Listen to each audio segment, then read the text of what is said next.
It's the short bus Saturday. It's the short bus Saturday. It's the short bus Saturday. Short bus Saturday. It's the short bus Saturday. It's the short bus Saturday. It's the short bus Saturday. Short bus Saturday.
Yo, check, 1 2 1 2 1 2, man. I'm GG. You tuned in to the Green Gorilla Channel. It's the place where black men can express themselves freely, straight up with no chasers, you know.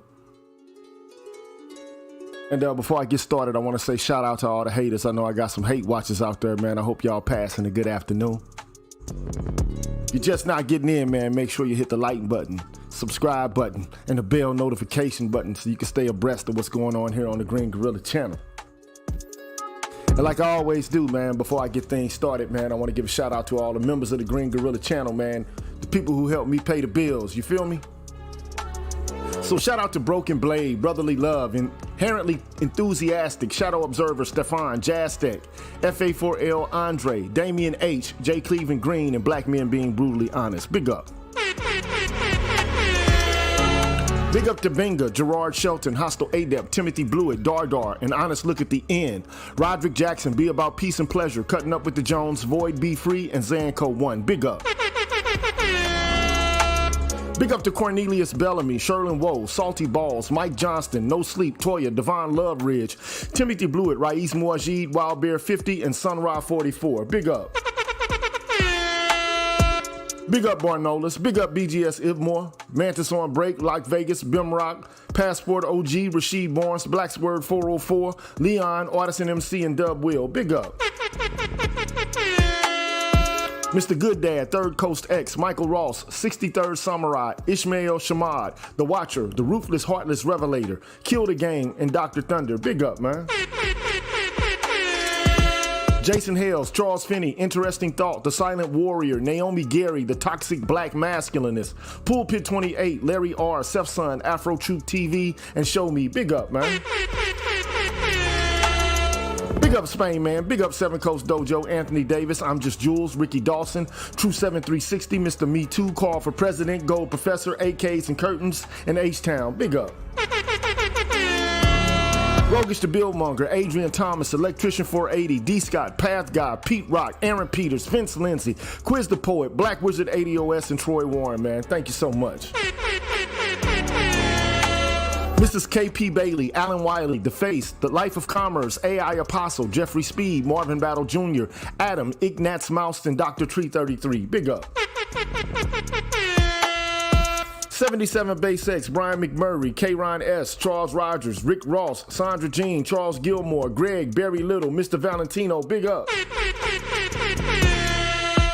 Dr. Rock, Mark Swift, Odd Collar, Donald Watts, Coach Hotep, Mr. Blue Collar, TD Hip Hop Media, Drew Main, Mr. Heat, Sir Anthony, MLR, Universal 178, Aaron Smith, DH, A-Double, Kalanja Collar, and W. Pierre 1, man. Big up to y'all, man. Thank you so much for supporting the Green Gorilla channel, man. Straight up. On my Patreon side, man, Frank Black, shout out, man. Robert Wicks, big up. Chris Flowers, Christopher Burton, Daxby the Tetrahedron, J Live, Keith Bass, Nick, Albert C, Dr. Ben Vincent, Waffle Weave, Darnell Smith, Excalibur, Pursuer Prisoner, Taz, Dragon 59, Jay Bailey, Mo Mal, and Asangwa. Big up to all y'all, man. And I can't forget the brethren, man. Kevin Samuels, Forrest Windu, and David Carroll, man. Big up to all y'all, man. Thank you, man.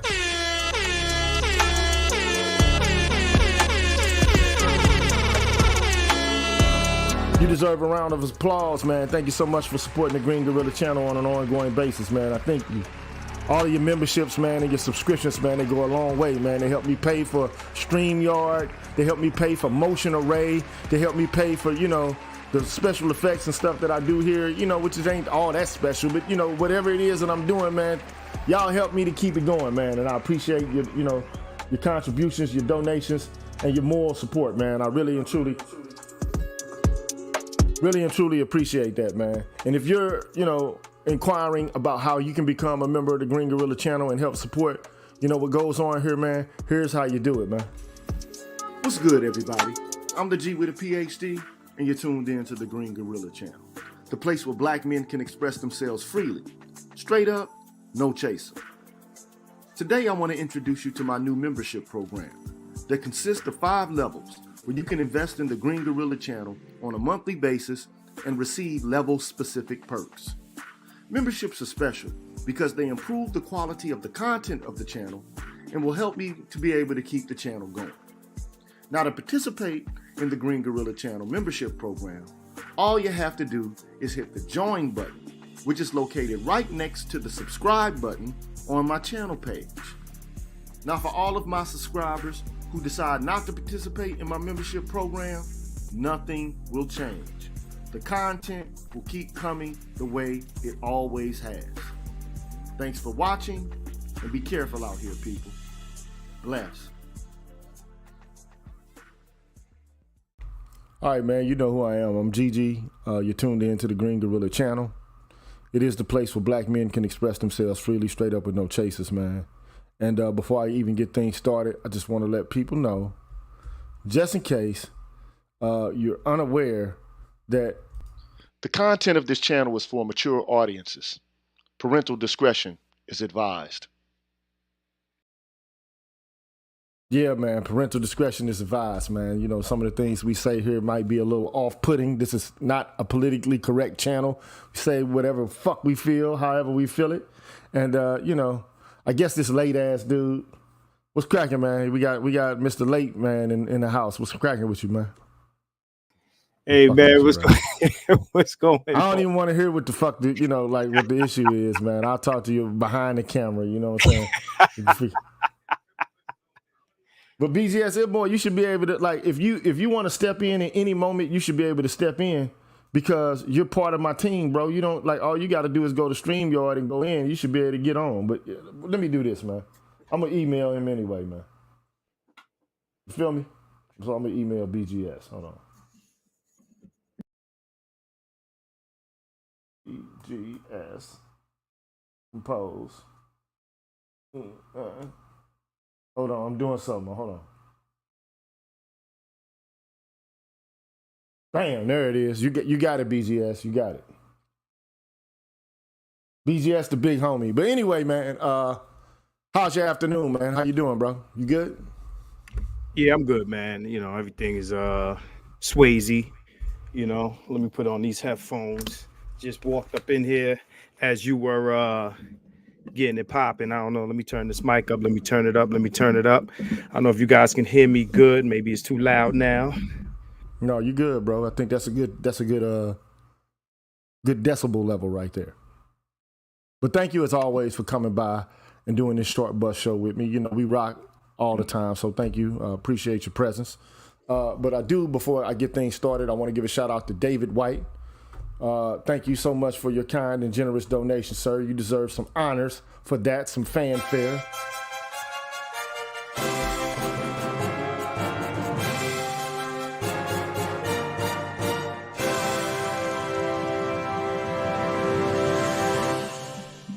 And also, you know, I didn't give you any drum roll, but I'm gonna give this guy some drum roll. We got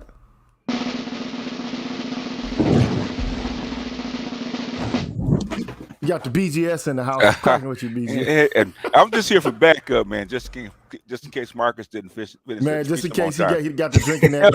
he didn't finish that threesome on time, man. He got the drinking country club, fucking hanging around with the niggas outside at the liquor store, and got distracted, man. No, the thing is, when you're in a threesome, man, you can pull away from one girl. Trying to pull away from two is kind of hard, man. So you know that's probably why the nigga late. So I'm just here for backup, man. But since he's here, you know, since he I was at Monet Divine house, man. She just moved out with a little fat ass, man. Crazy, is she just as fine in person as she is on camera? You said is she what? Is she just as fine in person as she is on camera? Yeah. I mean, you know, a little short ass. Yeah, she's tiny. I catch her, you know, with all the makeup and shit off, but you know, I mean, she I just left my crib. Yeah, she just moved out here, man. So you know, expect to see her on the channel. She will be on the channel. Oh, okay, all right. That's good. That's a good thing. All right, that's what I enjoyed to see Prime Time and his team, man, coming back and winning that game, man, and so it was looking kind of sketchy in the first quarter. I ain't gonna lie. Like the first half of that game, especially, you know, like going into the second quarter. Yeah. There was no telling what the outcome of that game was going to be. Well, the thing is, the defense held up, and that's what I really wanted to see, whether the defense was going to hold up, because that was the question mark. And even if it was a 0-0 first half, the defense held up. So, but you know what? That defense got lucky though. I'm gonna keep it a buck. In the first quarter, the fumbles, the penalties. Yeah. You know, like, so the defense got bailed out on at least 3 or 4 occasions in the first quarter, but still, they did what they were supposed to do, so I can't be mad at them, okay? Yeah. Can't be mad at them. Shout out to Wrench Turner, man. Big up to you, sir. Appreciate your donation, sir. Appreciate that. Speaking of Wrench Turner, let me shout you out, Wrench. Wrench was on the Obi stream with me and the cornball, right? So, you know, they didn't let me up, Wrench, but you got up there and you represented. So, they didn't let me up, man. So, yeah, shout out to you for, dropping some channel was that? One of the underworld dwellers, man. We call them the SBE guys? Nah. This wasn't an SBE guy. This was this is out and out simp. You know what I'm saying? Wrench knows what I'm talking about. This was on the We Need to Talk channel. Oh, okay. And they were talking about Obi. Okay. Yeah, Obi. So Obi had a conversation with this guy about the situation with the girl with the brick and all of that. Oh So man, this my dude was God. pretty much saying, I mean, y'all see my reaction to it. I did a video, the black man is Batman, where I kind of, part of the video I reacted to his commentary. He, it's on there. I don't want to say his name, man, but But I think last week or two they've had like 4 or 5 events, man, where women have gotten attacked, like they've get into fisticuffs like that, and nobody helps. So I think this is a fraying of what the women consider the social contract. And I think one of the things I saw was a 60-year-old woman got into a fight with a Hispanic man. She tried to beat him with a cane. He took the cane from him. He just wore her out, but nobody came to her rescue. So I think this is the fraying of the social contract that men have with women, and women, they're starting to feel it. They've been taking advantage of it. Now men say, you know what? Guess what? You're on your own, baby. Well, these women ain't getting attacked. Just no, yeah, right. No, it'd they be different. do something. Right. Yeah, it'd be different if they was minding their business, eating some chicken noodle soup, and a dude hit him with a karate sidekick. It ain't even that. It's dudes are not being pit bulls no more, and that's what it is. Exactly.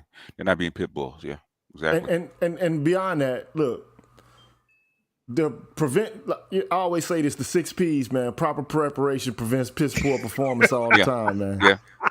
Okay, yeah. And then you got to be a PhD to say that shit, man. Because look, come on, man. Look, it's called alliteration, man. Alliteration. But at the end of the day, look, all I'm trying to say is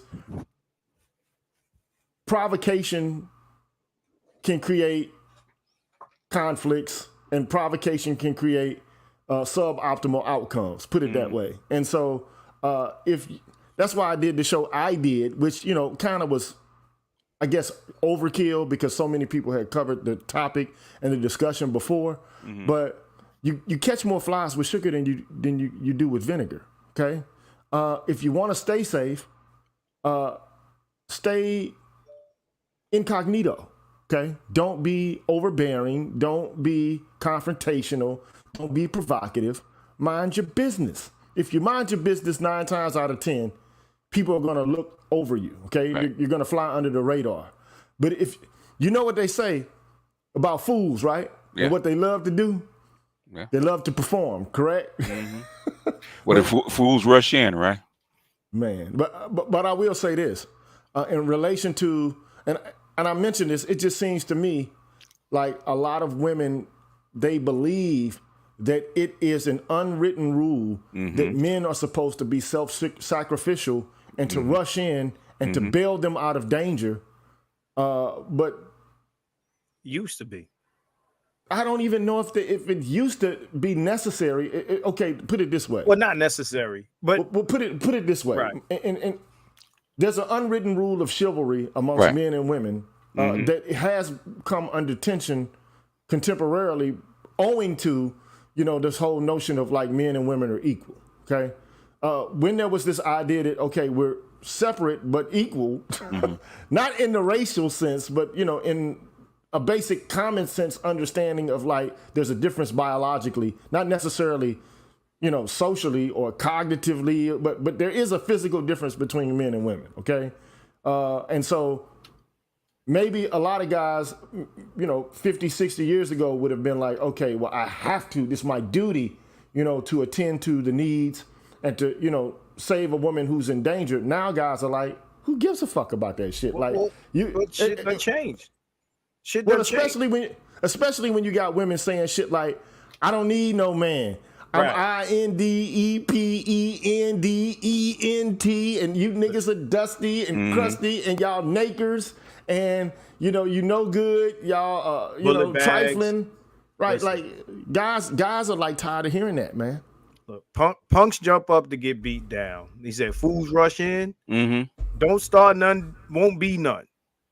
All of these phrases that all these phrases that we've adopted over the years. The thing is, like you said, G, back in the days, it would have been less necessary because it wasn't as many women not only saying the things that they saying now, but kicking up dust. If you kick up dust and you want some, well, we don't need y'all. I mean, old girl was talking about she don't need men. Her girls hold her down. So, where was your bitches? Yeah, y'all heard me say it on my stream. I like you, Willie, but you lack vision. Where was your bitches? Like, yo, listen, this is the thing, right? I when homeboy was talking on Obi shit, listen, whatever you want to do. If you want to jump out the window, I'm with it. It's all good. I ain't gonna get in your way. I ain't gonna get in your way. Do what you do, but don't get mad at me for not wanting to do it. There's only one relationship where one side is obligated and the other side isn't, and that's slavery. Okay, that's slavery. All right. We'll put it this way. In my viewpoint, first and foremost, it's impossible for every man to present himself as a white knight in every negative situation that arises for a woman. It's just impossible. Like, say for example, some random guy decides to do something that is violent to a woman or something like that. Like, first and foremost, I might not be able to prevent it. And even if I am able to prevent it, am I exposing myself to danger? Am I, sacrificing, because I might have other family members who depend on me being safe, and maybe I might sacrifice myself for them, but from some random individual, maybe not. And then all of this conjures up ideas about community and togetherness. And then all of that really actually calls into question reciprocity. Like, what similar gestures are women making to men for, all of those points that you just made, including the last one, were brought up to this fool on this stream. Family, wives, kids that you might be obligated to, who might, be wanting you to return home alive, right? And these are the people that you're in service to, who hopefully they're reciprocating. This is a stranger. There is no social obligation or function that women perform for complete strange men. None, right? Right. He asked this dude, he said, what would you demand socially, women to perform for me? He's like, oh, women shouldn't protect men. No, you idiot. If we call women the nurturers, what nurturing or service function are black women performing for strange black men in the street? Are they fixing random nigga sandwiches or ironing niggas clothes? Or what nurturing or service capacity do black women are black women expected to do for strange men? It is nothing. Shit, they damn near ain't obligated to do shit for where they live with themselves too. That's the irony out of all of this. That's the fucking irony. And not look. So this, to me, philosophically, this is the issue that is conjured up. So there's a duty that every individual has not to do harm to other people. Okay, we know that exists. So you're not supposed to harm people, right? People have a right not to be harmed by you.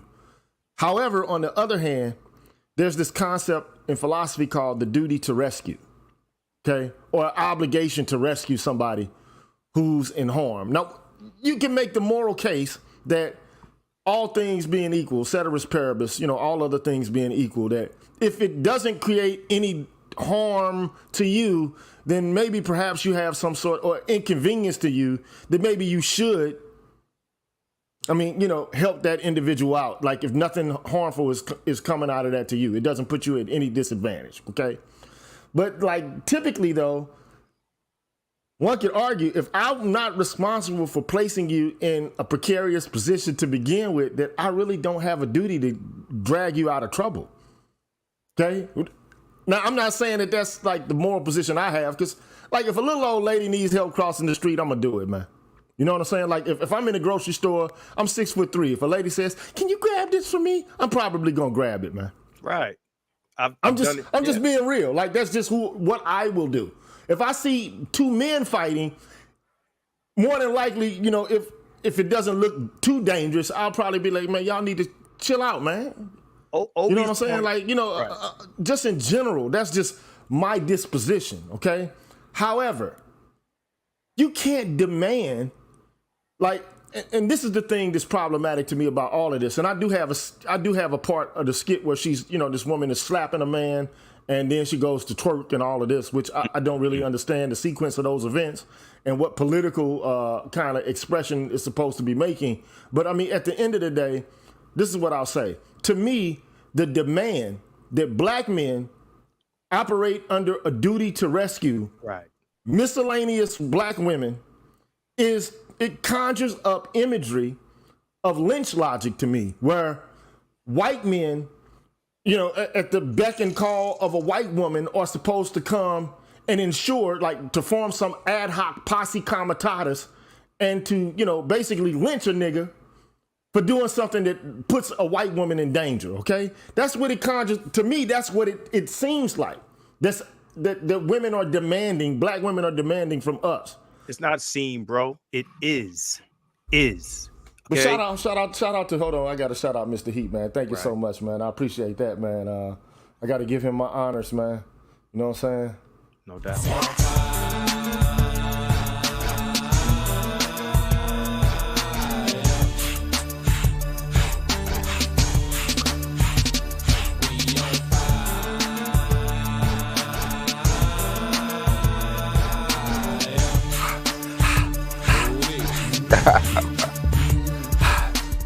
That's one of my favorite joints too, man.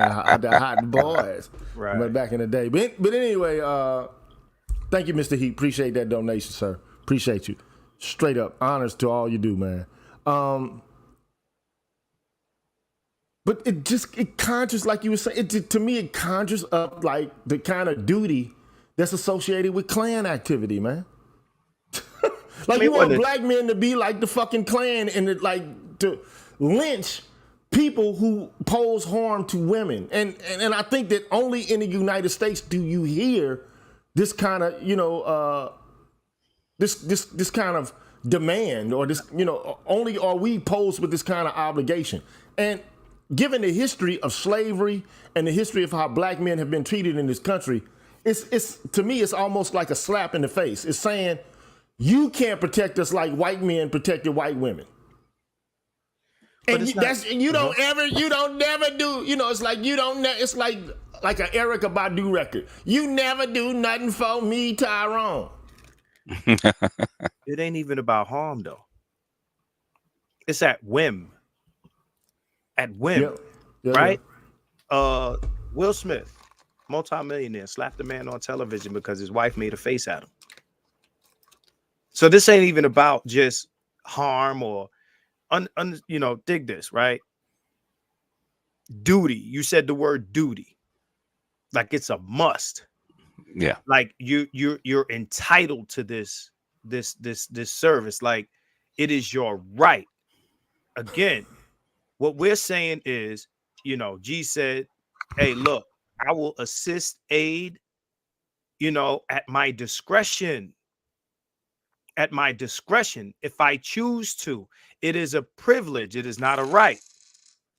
If I so choose to put myself in harm's way or inconvenience myself, it don't even have to be harm. Inconvenience myself at any level, whether it be putting your life in danger or just simply taking the time. It is a privilege. It is not a right. I don't owe you shit because y'all trying to control bodies is a phrase that women love to use. Men want to control women's bodies, right? That's what they always say. We want to tell you what you can and can't do. We can't make you take off your bonnet. We can't make you dress this or that way, even if it just makes everything safer or easier to deal with. We can't make you do nothing. We can't make you not do nothing. But you want to tell us what our duties are as men, as penis-carrying human beings. You want to tell us, what we need to be doing, what we are obligated to do. We are not obligated to do shit for you. Just like you say, any chance you get, you're not obligated to us. You're not obligated. Okay?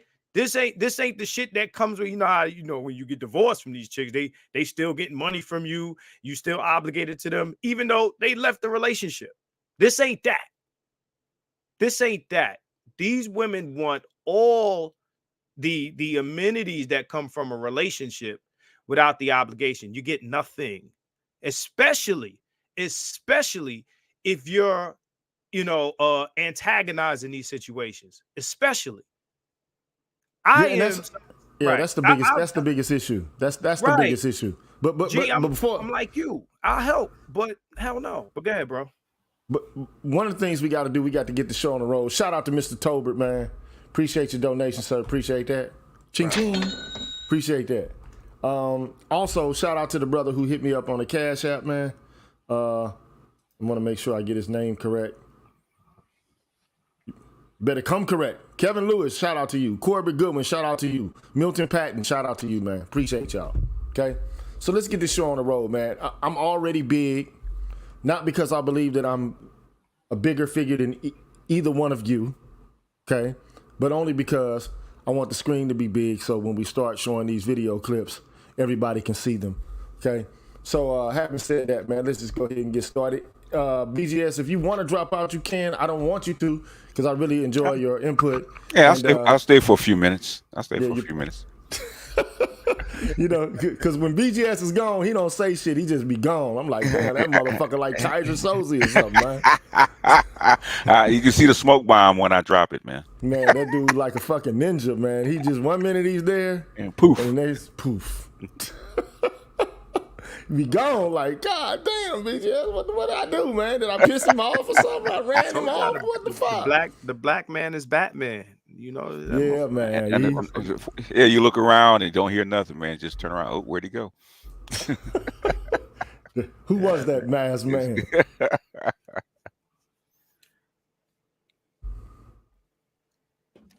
I just want to be very clear. So you said 4 kids, 3 baby daddies. 3 baby daddies, and he needs to be 6'5" at the very least. Correct. He needs to make at least 6 figures. Yes. And he needs to be well endowed and pleasure you sexually. Absolutely. And I'm not accepting anything less.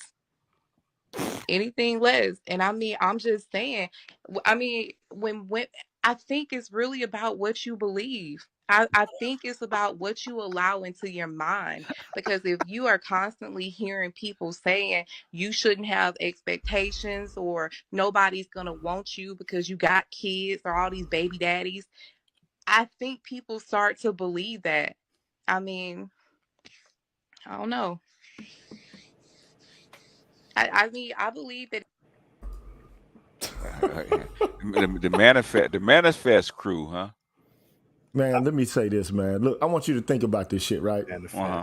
So on the one hand, you mean to tell me that you're not settling for anything less than perfection out of a man, or everything that you desire out of a man? Like, he's got to be 6'5". Mm-hmm. You know how many motherfuckers on the planet Earth are over 6'5" percentage-wise? Less than 1%. Man. Okay. Not only that, he got to have a big dick. Mm-hmm. Yeah, well endowed. And he's got to be making 100 G's a year. Yeah, 5%. Well, that's 100 G's probably easier to find a guy to make 100 G's than the other two. So, on top of this, she, on the other hand, has 4 children by 3 different guys, and she's over 35 years old, and she's overweight. Explain to me how this shit makes sense, bro. And I'm not even trying to be ignorant by, taking away her personhood. I'm pretty sure she's a great person, okay? She probably is. The thing is, I would ask her, say, so how many of your baby daddies were over 6'5" and over? See, I try to be nice about it. I'm waiting my turn. Yeah, that's why it'll be fair. Because if she's gotten 6'5", all her men have been 6'5" and over, then okay, well, it's reasonable that you can get another one because you've had 3 already. Did they make over 100K? If you had three of their baby daddies made over 100K, well, there's something that you're doing to attract these kind of guys, right? So well, there's also something called diminishing returns. No, that's true. That's true. The more push-ups you do, the less you can do. But the thing is, what past performance is a predictor of future performance, right? If you've already done it, the likelihood of you doing it again is pretty good.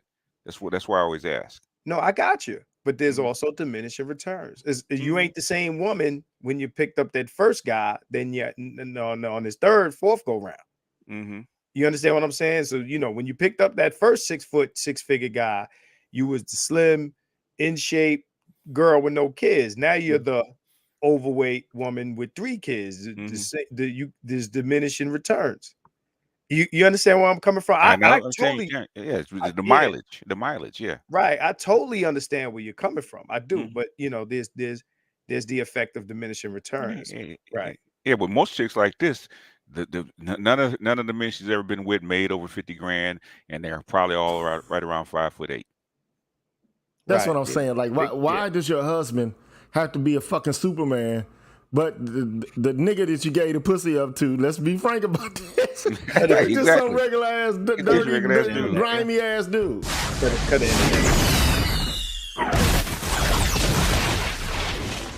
I just don't understand that. Look, let me just say this. I'm not.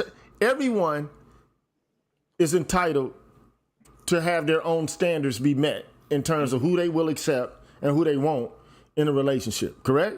Right. But the irony of it all is that these women are like saying that there's something inherently morally problematic about you. Yeah. Saying that you don't want to have a woman who already has 3 children by 3 different motherfuckers, man. And let me tell you, bro, I already have children, man. I'm not looking to reproduce ever again. Because, like, after you got the last one grown, who wants to go through that shit again? Okay, nobody. Yeah. All right, especially with the kind of the kind of relationship that exists between men and women in contemporary Western culture, especially Black culture. How to keep family life together is fucking damn near impossible. Okay, not even trying to be ignorant. It's just so difficult, and knowing that. And understanding how difficult it is putting yourself in a precarious position at an older age, okay? Like maybe at 30, 25, some shit like that, you can handle these kind of issues. But like when you're coasting into the latter portion of your life, you don't want to have to deal with those kind of issues, man. Okay? And so, but the point is, you're going to demand that men perceive you as valuable on your terms, but you can't perceive men as valuable on male terms. Right. And that's an issue. I got an issue with that. But go ahead, man. I'm going to let y'all take the floor and then I'm going to go. I mean, there's not much to say about it, basically. And the thing is, what I hate is the use of the law of attraction. Okay? They think they don't have to do anything or be anything special to attract what they want. And that's not true. Well, yeah, the law of attraction says, as long as you think positive, if you think hard and long enough about a 6 foot tall, 6-pack, 6-figure motherfucker, he shall appear. Yeah. Not that you have to do anything to yourself or improve yourself to qualify for this guy. Like he had to qualify for you with the attributes that you listed. Right? He had to qualify for you. You made a list of qualifications, but you're not, thinking maybe this man that I wants a particular type of woman, right? Yeah. The law it doesn't matter. The law of attraction says you attract what you are, not what's in your mind. You attract what you are. So if you want to attract something like a 6 foot guy, that 6'5" guy that makes 6 figures, that means you're going to have to be equivalent to what he is, because that's what you are. You attract what you are. That's the law of attraction, like 2 magnets. Right, either equivalent to what he is or become what we know this that he desires. Right. So, right. The funny thing about it's like like I like steak, but I'm not going to the middle of the lake putting steak on a hook to catch fish, because I know steak ain't catching fish. Worms are. Now I don't like worms. Worms are disgusting, but fish think worms are ribeye steaks. Yes. Right.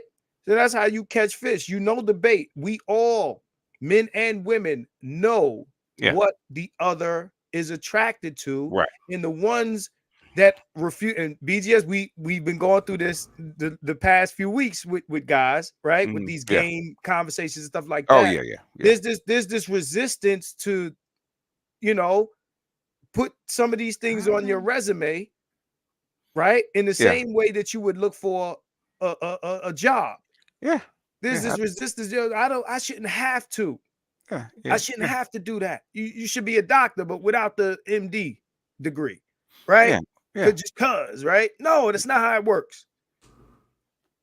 You know, I should just like we just watched the football game, right? Where those guys didn't just go out there and manifest becoming a great college football player. They had to get in the gym and work. They had to get on the field and work. They had to do the reps. Okay, so what I think has occurred recently, well, at least since the 80s on up until the new age science, you know, if you go into any like commercial bookstore, like I don't know what they're called now, used to be Dalton or I don't know, just any like major branch or chain of bookstores, you would have like philosophy and new age science connected together. So you might see a book on Immanuel Kant next to some shit called The Secret or something like that. Yeah. The Secret, yeah. Which to me is absolutely absurd. But The Secret, that's why I showed that video from Dave Chappelle, and he talks about like, all I need to do is just like imagine the shit. It's gonna manifest. Like, come on, it's like, bitch, kill yourself. You know, which was a little over the top. But at the end of the day, what he says is, and he points out the absurdity of it all. Like, imagine telling an Ethiopian child from Africa with a distended belly and flies flying all around his eyes that, fuck it, you need to be more positive. Think about a steak, motherfucker. And it's going to actually materialize for you. That's not the way the world works. No. I actually made that same joke when that book came out because I knew girls that went out and bought it. You got to understand, like, you know, women, and you know, I hate to say it this way. I say all the time, women have a different relationship with money and things like that than men. See, men got to go out and get it. Women got to get the dude that got it. Yeah. Right. So their relationship with money is a little different than ours. You know, if a girl can't pay a bill, she can find somebody to pay it for. Most women. Yeah. Right. Even the ones we clown on, sometimes they can find somebody. Right. You know, they tend to believe in all this magic. Right. All this magic, you know. It's like Santa Claus. You go to sleep, you wake up, there's some toys there. You don't know how they got there. Santa Claus brought them, right? Whereas, you know, men have to go to the store, pay for shit, get a receipt, put it in the bag, put it in the box put the wrapping on it. We know the whole thing from start to finish. For them, it is manifestation. It's magic to them, right? It's the same way in certain countries, they kill, you know, their farm animals and process the meat. We just go to the supermarket, it's there already. We didn't see the process. For a lot of these women, they're not familiar. They're removed from the process. So to them, it is manifestation. It's this magic. You know, if I think positive, I'll be rich, you know, and they don't think I'll go get the money. They think, you know, I'll go get the guy that makes the money. And then they still, again, are removed from the process. Yeah, I get it. But let's not get stuck on this. Let's move on to the next one. This is from, I think, Nicki Minaj. Really don't have much. It shouldn't be a lot of commentary about this, but I just found it a little bit off-putting, but here it goes. Afterwards. I hate cuddling after. I hate every man who likes cuddling. It's like, you know what it is, Ellen? It's like, once I get mine, if I feel really, really great, leave me alone. Go away. Go and make me some food or a sandwich or something. Go make a sandwich. Go make a sandwich. Like. She's a dude. Hosting that clarity, huh? Right. Like, so I just found it off. The reason I find it off-putting because she's just like, because that's what the kind of behavior that the average so-called insensitive guy would make, right? Yeah. I busted my nut. I'm ready to wash my nuts off. I'm ready to get the fuck up out of here. Yeah. You cool? Bye. Yeah. Post-nut clarity. She's a dude. Yeah, I think the point you're making is that if a guy said it, they be looking at him crazy. Mm-hmm. But it's cool because she's saying it as a woman. I mean, you know, they want to. It's the penis envy shit. They want to be niggas so bad. They want to be dudes so bad. Yeah, woo! Yeah, they clapping and shit. Yeah, get off me. And they the ones be wanting to cuddle. Yeah. That's the point, man. You know what I'm saying? You demand that men show some connectivity after sexual activity, you know. But now, when you know, kind of present what would typically be considered to be toxically masculine, now it's all of a sudden it's empowering and some shit like this, which I get it, but I don't get it. I just don't think it's consistent. We get to do what the men have done to us for so long. It's rebellion. It's revenge. That's what that is. I think she's a dude. I mean, in other words, that's the way her response is. That's unique to her. So that's why I say some chicks are just dudes. New York. Just imagine me fucking the shit out of a chick and then telling her after, "Don't fucking touch me. Make me a sandwich." Yeah. I believe think about how fucked up that would be if a male did that. Yeah, if you said it, yeah, because that's typical male behavior. You know, if a chick said it, the dude, he might be off put the first time, but it's oh shit, she cool. She don't even like to cuddle after she get hers. A lot of black women want submissive men. They do. They want submissive men. You know, and that you know her. You know, she's a New York chick. Like I'm used to that energy coming from, you know, women from the city. Yeah. Black women have a severe fear of abandonment. They really do. So they feel they have to control the guy, keep him in pocket, because they're afraid he'll leave them. Shout out to Dr. Thunder, man. Shout out to Dr. Thunder. What's up, Doc? What's up, Professor? How you doing, man? Look at the side, the Doc with the side eye game. The sandwich gang, man. Shout out to sandwich gang. Sandwich gang, man. Doc uses game, but he still looks at it with a side eye. Shout out to Dr. Thunder, man. But let's proceed. Let's push. That really didn't, you know, deserve a lot of commentary. Nah, she's a dude, man. What do you think the challenge is that women are having, black women in particular, when it comes to becoming a wife? Keeping it 100, yes. There's not enough eligible black males who fit the needs of black women. By the time you dissect the demographics of finances, sexual orientation, what you end up drilling down into, because black women tend to want to marry black men. Right.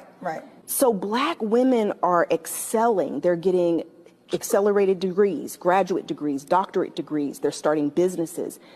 Black women are running circles around men. Right. And it's also shown in research that women want to marry on their same level of financial and educational status. Do you bitches understand that don't make a man attracted to you? And how does that make you a good girlfriend? How does that make you a good mother? All that fucking degree and all that money? Listen, I don't care. I'll leave your ass without all that, you know, all them degrees. Now, you know, I didn't show this clip for his commentary. I probably could have cut it off. But, I mean, at the end of the day. Shout out to him, though. Shout out to him, yeah. But here's the thing, right? You know what I heard? Because I know Dr. Johnson did an entire show on this, okay? Yeah. But you know what I heard when I heard that? What's that? Black men are either stupid or gay. So they're either stupid, they're broke, or they're gay. And so it's not a lot of them around for black women. It's not enough of them to go around. Because black women are like tap dancing around black men in terms of education, resources, and just overall, you know, intellect in general. So remember the clip I played from Zoe Williams and what's his name, right? And they talked about a suitable mate for black women, right? What is suitable? Okay, and that's the problem. There's plenty of black men, but their standards of what suitable is. Just like the chick that's 6'5", 6'5", 10-inch dick, 10-inch dick, and make $100K, right? Anything less than that is not suitable, right? Check this out. Now she's basing it based on the demands of black women, right? Yes. Yeah. Which a few years ago she herself said was ridiculous. Yes. Right. So she's like, she might as well be a politician at this point. This is easy. This is how easy this is. Go to the men, the black men who qualify, and ask them what their experiences with these same women are. The women who she's saying are running circles around men, ask the men that qualify The ones who, like she said, got degrees, got the resources, they got all that shit. That she's saying that men need to qualify for these women and ask those men their opinion of those same women. That's it. That's all you got to do. Case closed. That's it. Yeah. Right. Yeah. Because the dudes that qualify for those women don't want those women. They don't want them. We got and that's the Kevin Samuels effect, right? Right. So Kevin Samuels is talking to women was on an ongoing basis, and the conversation was basically this: okay, we know what you want. Now, from a perspective of a man, it could be superficial as fuck, but it's still a male perspective because men are visual creatures, correct? Yeah.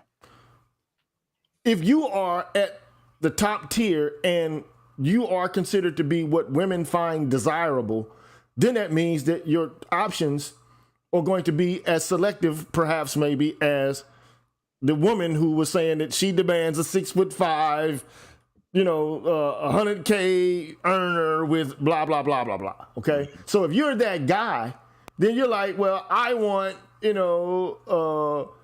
woman with a cute face, fat ass, nice disposition, clean fingernails. I mean, whatever the case may be, right? They don't get to call our request superficial. What they're asking for is superficial. What they're asking from when you talk about 6 foot, 6 pack, 6 feet, all that shit, that's superficial. None of that has anything to do with character. It's all superficial. So what I don't want to walk away, at least from this short, with is men's requests are superficial and women are asking for some altruism. That's bullshit. What they're demanding is superficial. So in return some superficial shit. It's like old boy said, he said, first you have to meet the qualifications. So yeah, you might be a great woman. I might be a great man, but like he said, I don't know the dude's name, but he rolled with Ace Metaphor and the motherfuckers. He said, you first have to meet the technical requirements. Nobody wants a good dude who's broke. You could be a great person, but if you broke, if you don't have any of the sixes, nobody cares. So you know what, shorties? If you overweight, if you don't qualify superficially for men, none of that other shit matters. We don't give a fuck how much money you make. We don't give a fuck how many cookies you can bake or how fast you can bake them. You got to meet our superficial requirements because we got to meet yours. So we don't care if you're a great person because you don't care if we're a great person. We got to meet your superficial bullshit. So you got to meet ours, especially if we're meeting if we're meeting that shit. Let me just say this shit, bro. Like I'm with Mr. Heat on this, but before I do that, we got a sister. Her name is Be Conscious Black Honey. I want to give her a shout out and some honors for becoming a member of the Green Gorilla channel. I really and truly appreciate it.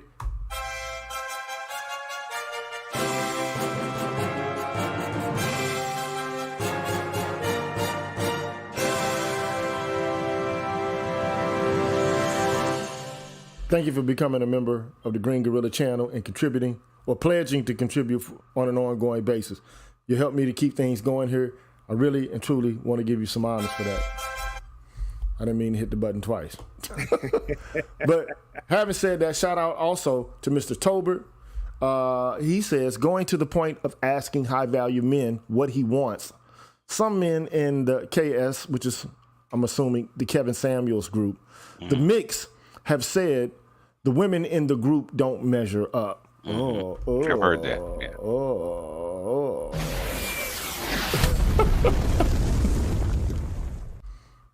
So, but again, like Mr. Heat, Mr. Heat is a regular contributor, to the channel. He's a sponsor as well.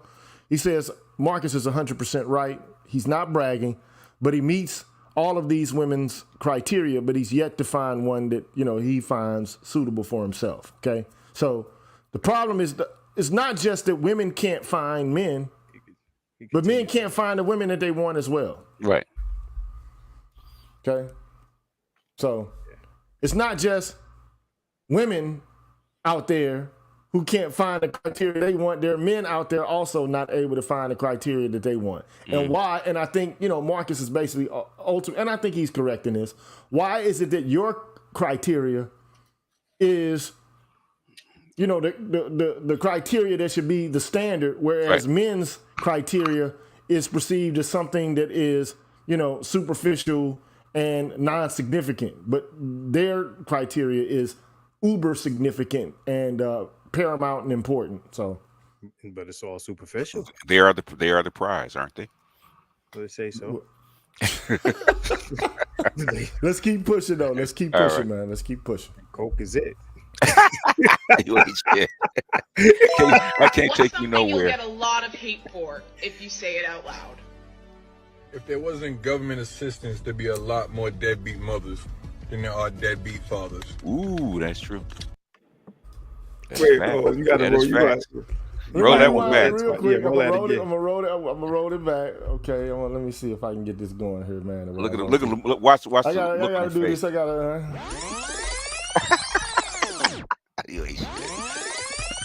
Oh, double rewind, huh? What's something you'll get a lot of hate for if you say it out loud? If there wasn't government assistance, there'd be a lot more deadbeat mothers than there are deadbeat fathers. She was like, wait a fucking minute. Like, what is that? Sadly enough, no, that's true. That's true even with government assistance. That's true now. Oh yeah, that's a lot of women when their money runs out, man, trying to give that kid back to the father. Yeah, the women default on child support. Yeah, more than men. Yeah, that's a fact. You could Google. Yeah, let's Google it. Somebody Google that shit and pull it up. Look, 7 Ann or Zan. I think that's Zan. 10. It's 10. Tan? Yeah, the 7 is supposed to be a T. That's 10. Okay, Tan. Okay, shout out to Tan, man. Appreciate the donation, man. Appreciate that. Thank you so much for that donation. And he says you have to mold her. That's why, Marcus. Well, you can't mold her if her mother's already done it. Yeah, I think ultimately, early childhood development is the most impressionable period, of any, human being's life. Okay, the value system that they have pretty much is. I'm not gonna say because human beings are malleable. They can mold their character. Yeah, it's possible to do so. We can change, but it's not easy to do, It requires virtue to be able to change your character over time. It does, and most people don't. And I will say this. I'll say this to Tan, right? Okay, because I'm older, and my parents are silent generation, right? And trust and believe, my mother and father got together. My father did not have to teach my mother anything. She was already molded by her mother. So when he put her in the house, she was a wife. Okay, didn't have to teach her anything. Just put her in the house, and she went to work. And he was molded the same way, so he went to work and earned the money. He didn't have to teach her anything. Okay, she was already ready. If you go ahead. If you go to, Marcus has been overseas, right? If you go to a traditional society, you ain't got to teach her shit. She already knows. Nope. It's funny. He's saying, "What's the matter, Marcus? You can't control your bitches." That's what it sounds like to me, man. I ain't want to say shit, but that's what it sounds like to me, Playboy. Oh my God, I ain't heard that since the 70s. Oh my it's funny. Hey man, that's what it sounds like to me. You sound like one of them pimps back in the 70s. What's the matter, Marcus? You can't control your bitches? Mm-hmm. Hey, it's funny, right? When you go into these other countries, these patriarchal, we're the only ones who have this culture shock at what the women do down there. I already told you the DR story, but when I was in Japan, you know how you go to hold the door open for a woman? No, they get out your way. Okay. They get out your way. And you're standing there waiting, and she's standing there waiting, and she's probably confused, like, motherfucker, is you gonna go or not? And I follow you in. Yeah, I follow. Right. You. Yeah. They get out your way. Yeah. I'm trying to make, I'm trying to be chivalrous because it's my trade. You should You're train it. You're training. Right. So You got the Winter Soldier chimp, man. Look, I gotta find a fucking gift for that shit. The Winter Soldier shit. I'm gonna let you borrow the cartoon that I had that somebody drew for me, man, with the Winter Soldier, and she's whispering in his ear, and he's drooling. Right. So I'm walking in the mall, and our natural disposition is to jump in the booth, to put on the cape, and become everything to every woman that is in the vicinity. It's just our upbringing. It's just how we've been trained. Well, that's what Brick said. She whispered the code, and the Winter Soldiers didn't comply, and she couldn't understand. So that's what we calling the bricks now, man. Hey, look. God, I know Brick lady. The brick house, it didn't work. The brick house didn't work that day. Anyway, I'm in Japan, right? I'm in Japan, right? And I bumped into one of my homegirls out there, right? So we see this big place, it's DVD. We didn't know what it was. It ended up being like a porn video place. So we walk in there like DVD, what they got in there. We walk in there, and the Japanese dudes, you couldn't even see them. They got it set up where you can't see the guys behind the counter. They're like, no women. They kicked her out of there. What? They told my homegirl she couldn't come in there. They made her leave. Shout out to Passport OG, because you know what I'm talking about. They made her leave. She had to get out. So I walked out with her. I said, all right, look, let me walk around there real quick. I'll be right back. I went in there and I clapped real hard. I was like, yes. Oh, they cracked up. They thought that shit was so funny. Oh man. But yeah, man, when you leave this country, man, you go to the east side of this globe. Yeah. Shit change. Shit changes, yeah. It's different. So but I do want to show what you pulled up there. This is an article published by National Public Radio. And ultimately, the article is entitled, "Who Fails to Pay Child Support? Moms at a Higher Rate Than Dads." Now, we don't have to go into all of this, but I think the gist of it is moms are not, when they are ordered to pay child support, they don't fucking do it. Right. But the common misconception is that men are derelict in their duty to take care of their children, or that they're absent, or that somehow they're negligent. They're deadbeats, right?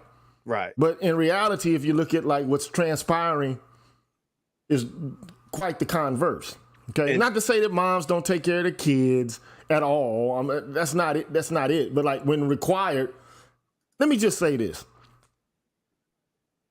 a lot of men are put in positions of subservience, and one of the ways that they protest is being like, "Fuck it, I don't feel like paying for this bullshit." In the end, it might not be the wisest thing to do, because there's a tab that accumulates if you don't do it. But the point is, a lot of ways that guys protest is by saying, "Fuck this shit. I don't want to. Fuck this. I'm not giving this bitch no money. I can't even see my kid. I have no influence, no impact, no import. So why should I be paying?" Now, and it's a system where men feel dominated, because you don't get to make any choices, you don't get to have any input, but you still are required to basically meet the demands of judiciary concerns. And I think it's a form of domination. I really do. So this is one of the reasons why I say, and I think BGS is correct about this, that the patriarchy, at least in terms of family life, it's been dead in Western culture for at least 2 centuries. At least that. Yeah. Okay. And we already know the seeds that set it up. I mean, what do they call it? The Tingers Abolition Act in 1666 had a clause within it that allowed, it was supposed to, the intention of the clause was to enhance fathers' rights by allowing men to appoint testamentary guardians to their children. Right. But what it did was it gave the courts of chancery in England the right or the power to adjudicate Yeah. What Guardianship. the guardians, the guardians were doing in relation to children. And this eventually ended up allowing the courts to have power and say over what actual fathers were doing. Okay, so the courts' rights related to, the guardianship of children began to supersede that of fathers. Right. Okay, and then not only that, then you get, the Custody of Infants Act, and other acts that kind of followed after that, and then it became a point at which it was perceived in Western culture generally, or in common law, that the child in his formative years needs to be with the mother because that's the best interest of the child in the tender years. Yeah. And so I just don't see where the patriarchy is anymore. Like it may have been at some point in time, this whole obligation culturally that fathers be the stewards of children and be the head of the household, but it's not the case anymore. No. So that's why I call it a state-run gynocracy now. So aside from the women not paying, the fathers don't really go after them for the money. And shout out to Bishop X. He says women don't pay alimony either, not naming any names. That's another thing, they don't pay alimony, they are more likely to default on alimony. I'll say it that way. And a lot of times the men don't go after them. You see how when like let's say Tierra Marie owes 50 Cent $35,000 and the world comes down on him because he wants his money. Yeah. Right. Or if Mary J. Blige, who her ex, he gets alimony, the whole world comes down on him, even though he was in the Mary J. Blige business. Renee Elizondo, same thing with Janet Jackson. It's like, even if you contributed to the money, like, they'll acknowledge, hey, what's her name? Helped build Amazon, what's his name's wife? Bezos' wife, yeah. Bezos' wife. She was there from the beginning. So, okay, so then she's entitled to something. But, Renee, who was writing music and doing a bunch of work, in conjunction with her career, he's a bum because he deserves some money, or he feels he deserves some money. This shit is stupid. At the end of the day, it is. But at the end of the day, like the clip was, what is something that that you wouldn't normally say? Well, I forget how it was put, but the whole point is, if there was no welfare, women would be the biggest deadbeat dads. Right. So I mean, it ain't the dads that, like, when women are obligated to pay, they like, fuck it, I ain't paying. But you can't understand, can't conceptualize, can't understand when it happens in the inverse. But apparently you can understand it, because when you're obligated to do the same shit yourself, you don't fucking do it. Right. But y'all don't hold men accountable. That's the point. The point is, you bitches don't fucking do it when you're obligated to do it at a greater degree than the men are. But that's a woman, though. That's a woman, though. That's a female. That's a female. That's a female. Break yourself. You better collectivize. Right. Dudes is losing their driver's licenses. They getting fired from jobs. They gotta, put all that shit on they. Like, if you owe child support, you gotta put that shit on the job application. Man, they'll garnish your motherfucking check for that shit. Right, they garnishing your check. You going to jail, everything, right? But men ain't held accountable. Men ain't holding men accountable. Meanwhile, women ain't paying for shit. Women might even get assistance to help pay for something that they can't afford to pay, right? They not going to jail. They not getting their shit garnished, and they not what's the other thing? Getting their driver's licenses canceled at the same, not at the same rate, right? So all I'm saying is the y'all don't hold men accountable bullshit. Get the fuck out of here. Men are always held accountable. Always held accountable. Oh shit. Oh, Candygram. Candygram from Marcus. Gold star for Marcus. All right, so let's move on to the next one, though. Let's move on to the next If one. Money Divine, she can come my way. I won't be mad at you, Marcus. Oh shit! Let me stop, man. Let's push ahead. I'm at 46 children, and I got a woman in my life who's trying to have 3 more right now as we talking. So let me be clear, so we can know. You have 46 kids. 46 kids, and you finna have 3 more. Yes. God damn. How many baby mamas, bro? Well, it's 22, but it's finna be 23. Wow. He must be 6'5". With a fucking 10-inch dick, making $100K. Making $100K. Of course, we're being facetious by saying this, but I mean, look, come on, man.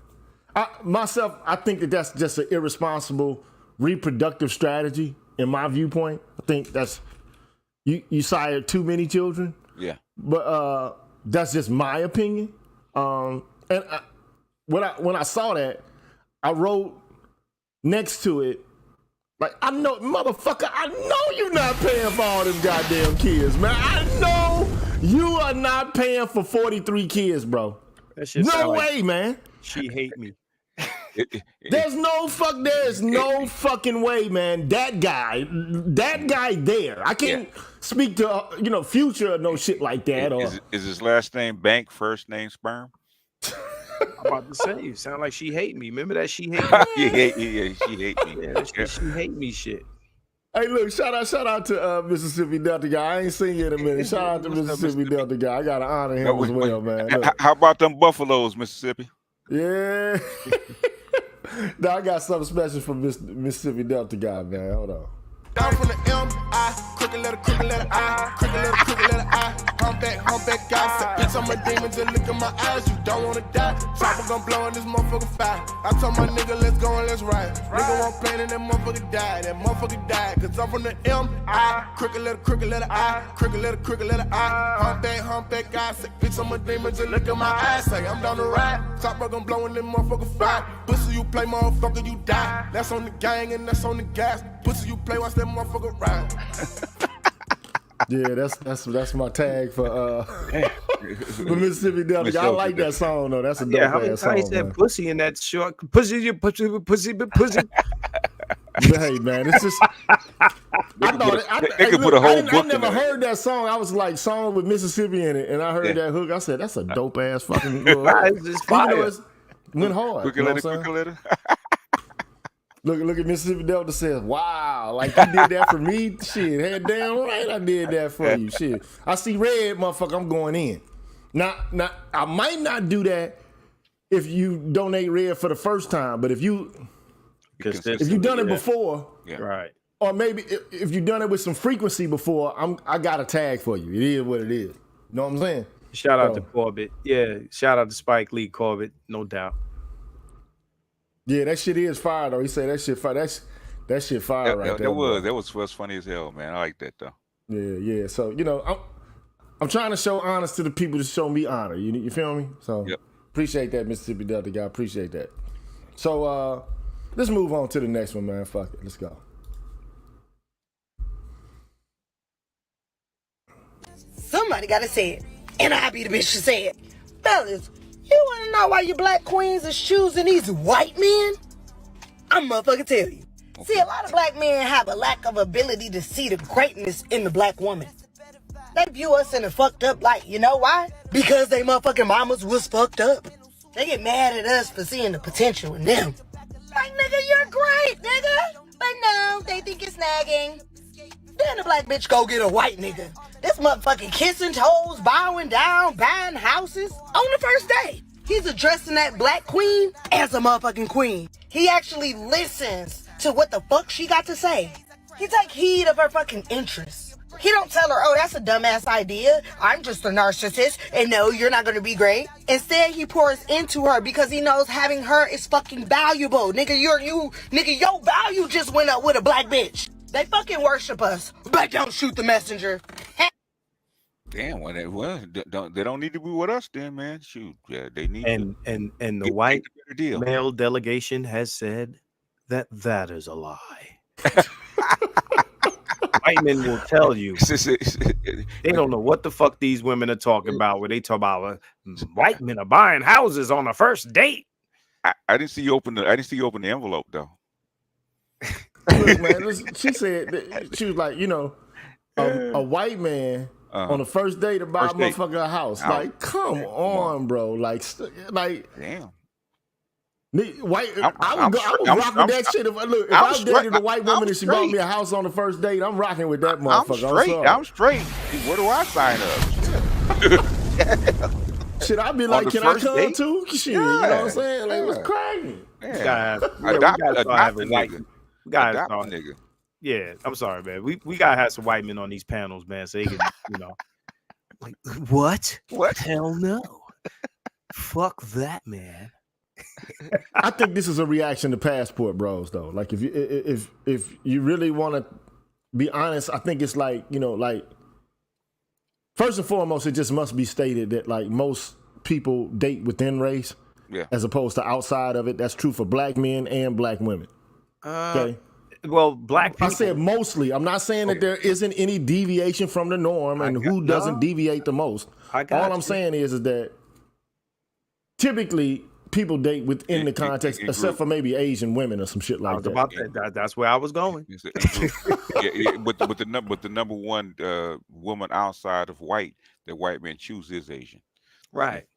But the thing is that if a woman said that to me, and all black women said the same thing to me, I said, well, why do you mess with us? If you're getting that good a deal, you'd be a fool not to take it. Man, you'd be dumb as a motherfucker. I know I would. Yeah. I mean, I just need. Blame you. I need the divestors to show me they white man. Show me a white man. I want to see him. Let me shake his hand. I want to see them. Yo, look. The funny thing is, Asian men make the most money, right? Yeah. And over half of their women marry white men. Yeah. Right. So so when these pro-black nationalists, guys, divine feminine worshiping Negroes talk this shit about, well, y'all don't make enough for submission from the women. Talk to the Asian man. Man, that's true. Yeah. And all the surveys said, all the books, all the surveys says that the white man, especially in the United States, is the top choice for all women, right? And including black women. And is not the top earner. So this idea that, like niggas got to out earn the white man, but the white man ain't out earning the Asian, but he fucking all the Asians women. Yeah. How that work? Hey man, you know what I'm saying? It must be his penis is colder. It must be, the what they call it, the complexion for the connection. It's a status, I ain't got to go back into the 13th or 15th century or pull up John Locke or none of that shit to make these easy points. Yeah, I heard that on O'Shea's channel. An African woman said the same thing. Why do you choose a white man? Because it's a status. This shit crazy as a motherfucker. Look, Leatherspoon said, I want to see the 6 foot rich white dude with a prison record and a record label. They do have him, but he's usually Italian. Right. Hey, look. It probably was in the 40s and the 50s as opposed to contemporary. The Death Row Records, man. There's some out there and he did with a record label. Or Jerry Heller and shit. Yeah, them kind of folks. Yeah, Jerry Heller's Jewish, but the mafia was involved, man. Shit, he white to me too, man. I'm sorry. Yeah, what Jewish people are white, Eastern European. Mm-hmm. But I thought that was funny. I thought it was funny. But look, let's move on with to the with the next blue one. contacts in her eyes. So yeah, it made sense. Man, she got some issues. That's like Nigerians wearing blonde wigs and shit in the court system. I just want to point out that's a light-skinned chick and she is not pretty. Okay. Oh my God, red bone. Is she the exception or is she the rule? She had a jaw on her, bro. You seen that jaw? And the eyes looked like they was gonna pop out. Was that Glorilla? I thought that was Glorilla for a second. She had them Jim Carrey mask eyes and pop out her head. I got big Tex eyes too, though, Avery's. so I'll rock with the big eyes. You know what I'm saying? I'm bubble eyed, my damn BG self. You with bubble? She got Say the what? She got the Tex Avery eyes. You know? She got the type, you I know. hope she got the tongue to go with it though. She got the type, Right. motherfucker. You look at her and be like, damn, motherfucker, you look surprised 24 hours a day, goddamn it. You should be in comedy with eyes like that though. Right, man. You got them ugly eyes and shit. But yeah, let's keep pushing, man. Let's keep pushing. Right. Do you want to be married? It's an interesting question because younger me would say no, absolutely no. And the reason younger me would say no is because I'd come up with all the arguments that there's no legal advantage really, and the woman can wreck you, and you can lose all of your things, etc. What's the point? I don't want the government involved in my life, all those kind of arguments. But as I get older, maybe I'm getting a bit softer. Maybe I do think sometimes you need to make a decision based purely on love and have the faith of love and faith in your love enough to say, I don't care what the government's going to do about this because I truly believe in us and I think we're going to make it. So would I get married? Perhaps some point, yes. In the future, I might get married. What you think about that shit? Is the top G going soft, man? Is he starting to simp or some shit? He's going soft, man. I think it's as a result of all the shit that's happened to him. I think he's fronting, in my opinion. You think so? He done sold out? Yeah, I think he's had to rebrand to some extent. Well, he also converted Islam, so that might have something to do with it. He's been Islamic. He's been. Yeah, but Islamists believe in marriage, though. Yeah, they do. But, I mean, Christians believe a lot of shit that they don't do. So, you know, but, I mean, I think he has he's rebranded. Like, okay. Look what they trying to put this man in jail. You know what I mean? Like, yeah, probably more than that, you know, so. Right, so he got to chill. Right. The world's #1 misogynist, man. So, you know, it's like he's like, nah, I'm a sucker for love. You know, I love. All of a sudden, I love these ladies. You know, he sound like LL Cool J. Huh? I need love. You know, right. There I was. Hey man, I first heard that shit. I was like, what is this, man? My LL went from like rocking the bells to like, yeah. There I was. Thinking all about the games. I used to play with all the girls, and I ain't saying no names. Yeah, it's like my man said his eyes blurred. As I thought to myself, look what I've done to her. It was Russell idea, man. Russell. I think they go a different direction. Different direction. That's my Russell Simmons, y'all. But fuck it, man. Let's go to the next one though, because that ain't really, you know, it is what it is. That's right.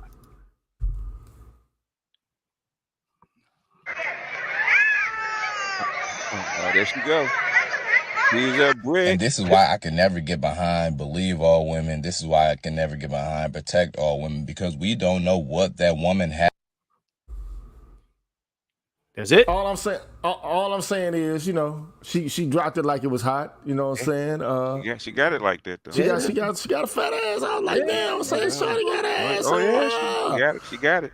That thing is hanging now, you know what I'm saying? Man, you know what I'm saying? If she wasn't like that, you know what I'm saying, I'm a couple miles on. Oh, that's right. She in town too. Yeah, she in your area. So no, yeah. But I can't, man. Come on, bro. I'm doing this the Heisman to motherfucking chicks right now.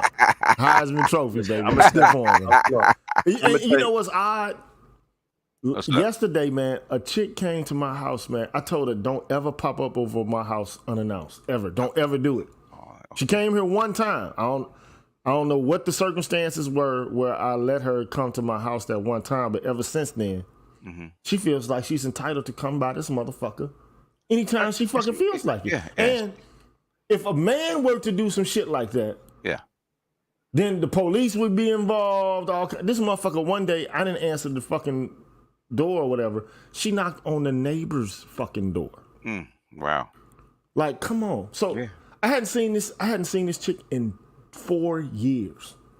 Wow. You gonna knock on my door after 4 fucking years? And I didn't even, I wasn't prepared to like, you know how you giving a motherfucking chick the slip, so you got to kind of look through the peephole and shit. Yeah. It's been 4 years, so why would I even do that anymore? Yeah.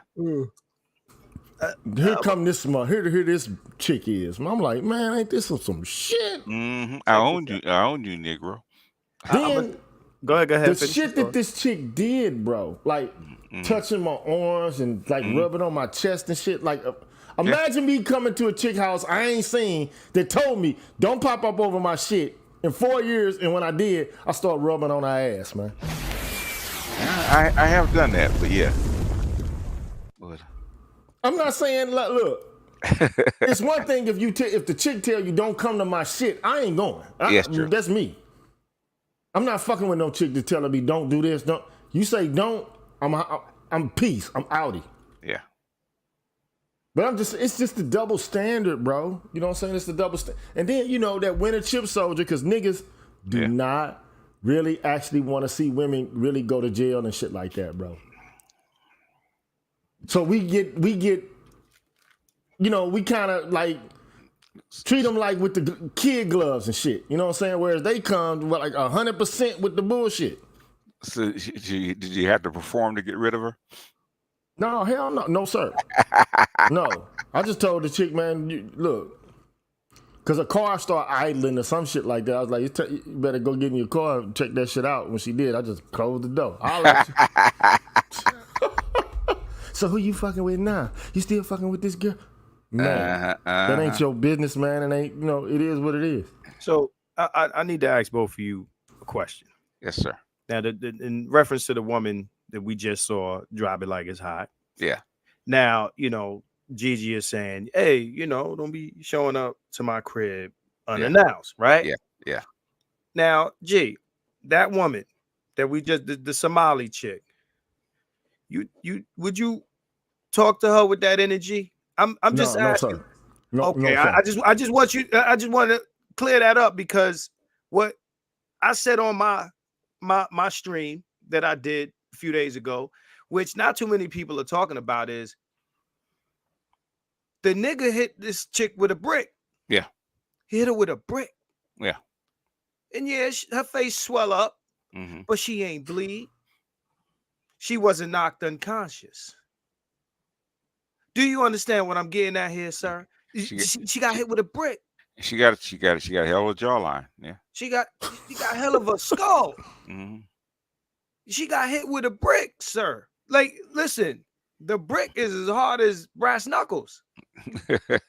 Right? You hit a girl in that side of the head with a brick, she pull out her phone immediately and start recording. Oh, I got hit with a brick. She was making money off that shit. She did that shit to make bread, dog. No, regardless of listen, that's not even the point right now.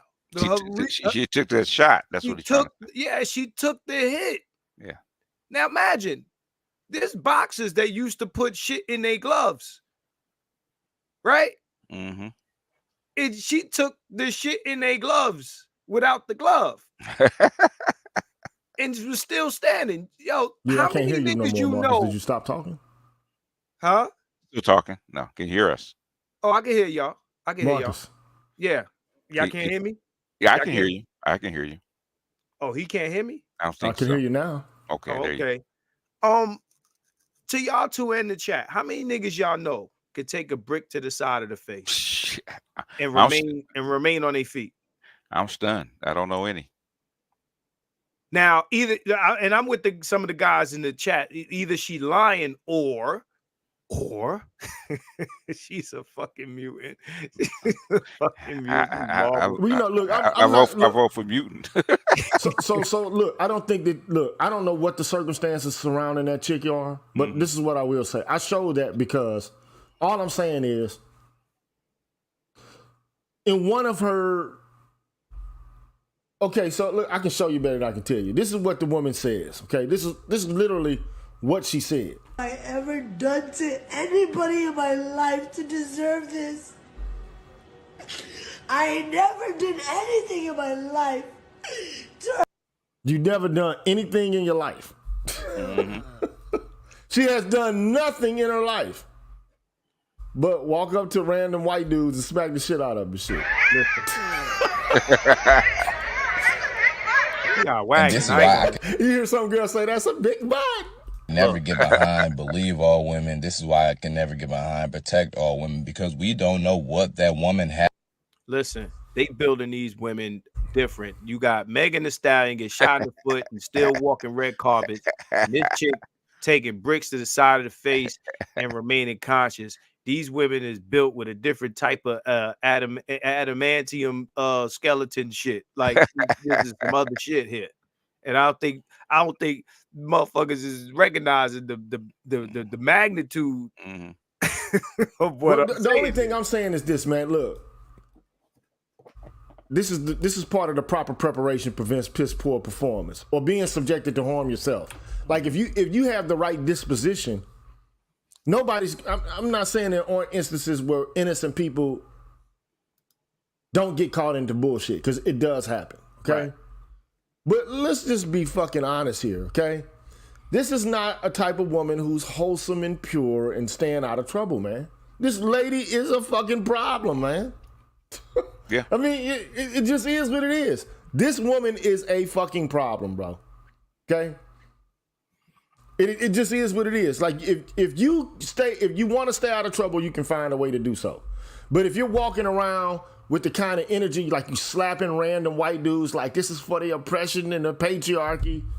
Like there's ways to, actually engage in social protests other than by doing some shit like that. That shit is not, and then after you do it, you go to twerk and shit. Like it's ridiculous to me. It's ridiculous, man. Okay? It is what it is. I just don't see it as revolutionary at all. I see it as foolish. I see it as provocative and putting yourself in harm's way. Mm-hmm. That's what I perceive it as. Look, if I go to a club and it's guys there, the last thing I'm going to, like a bunch of white guys, let's say, for example, and, they're all Billy Bobish or whatever. Mm-hmm. I'm not going to start going in there and antagonize them talking about white supremacy and shit. It's not the place for that.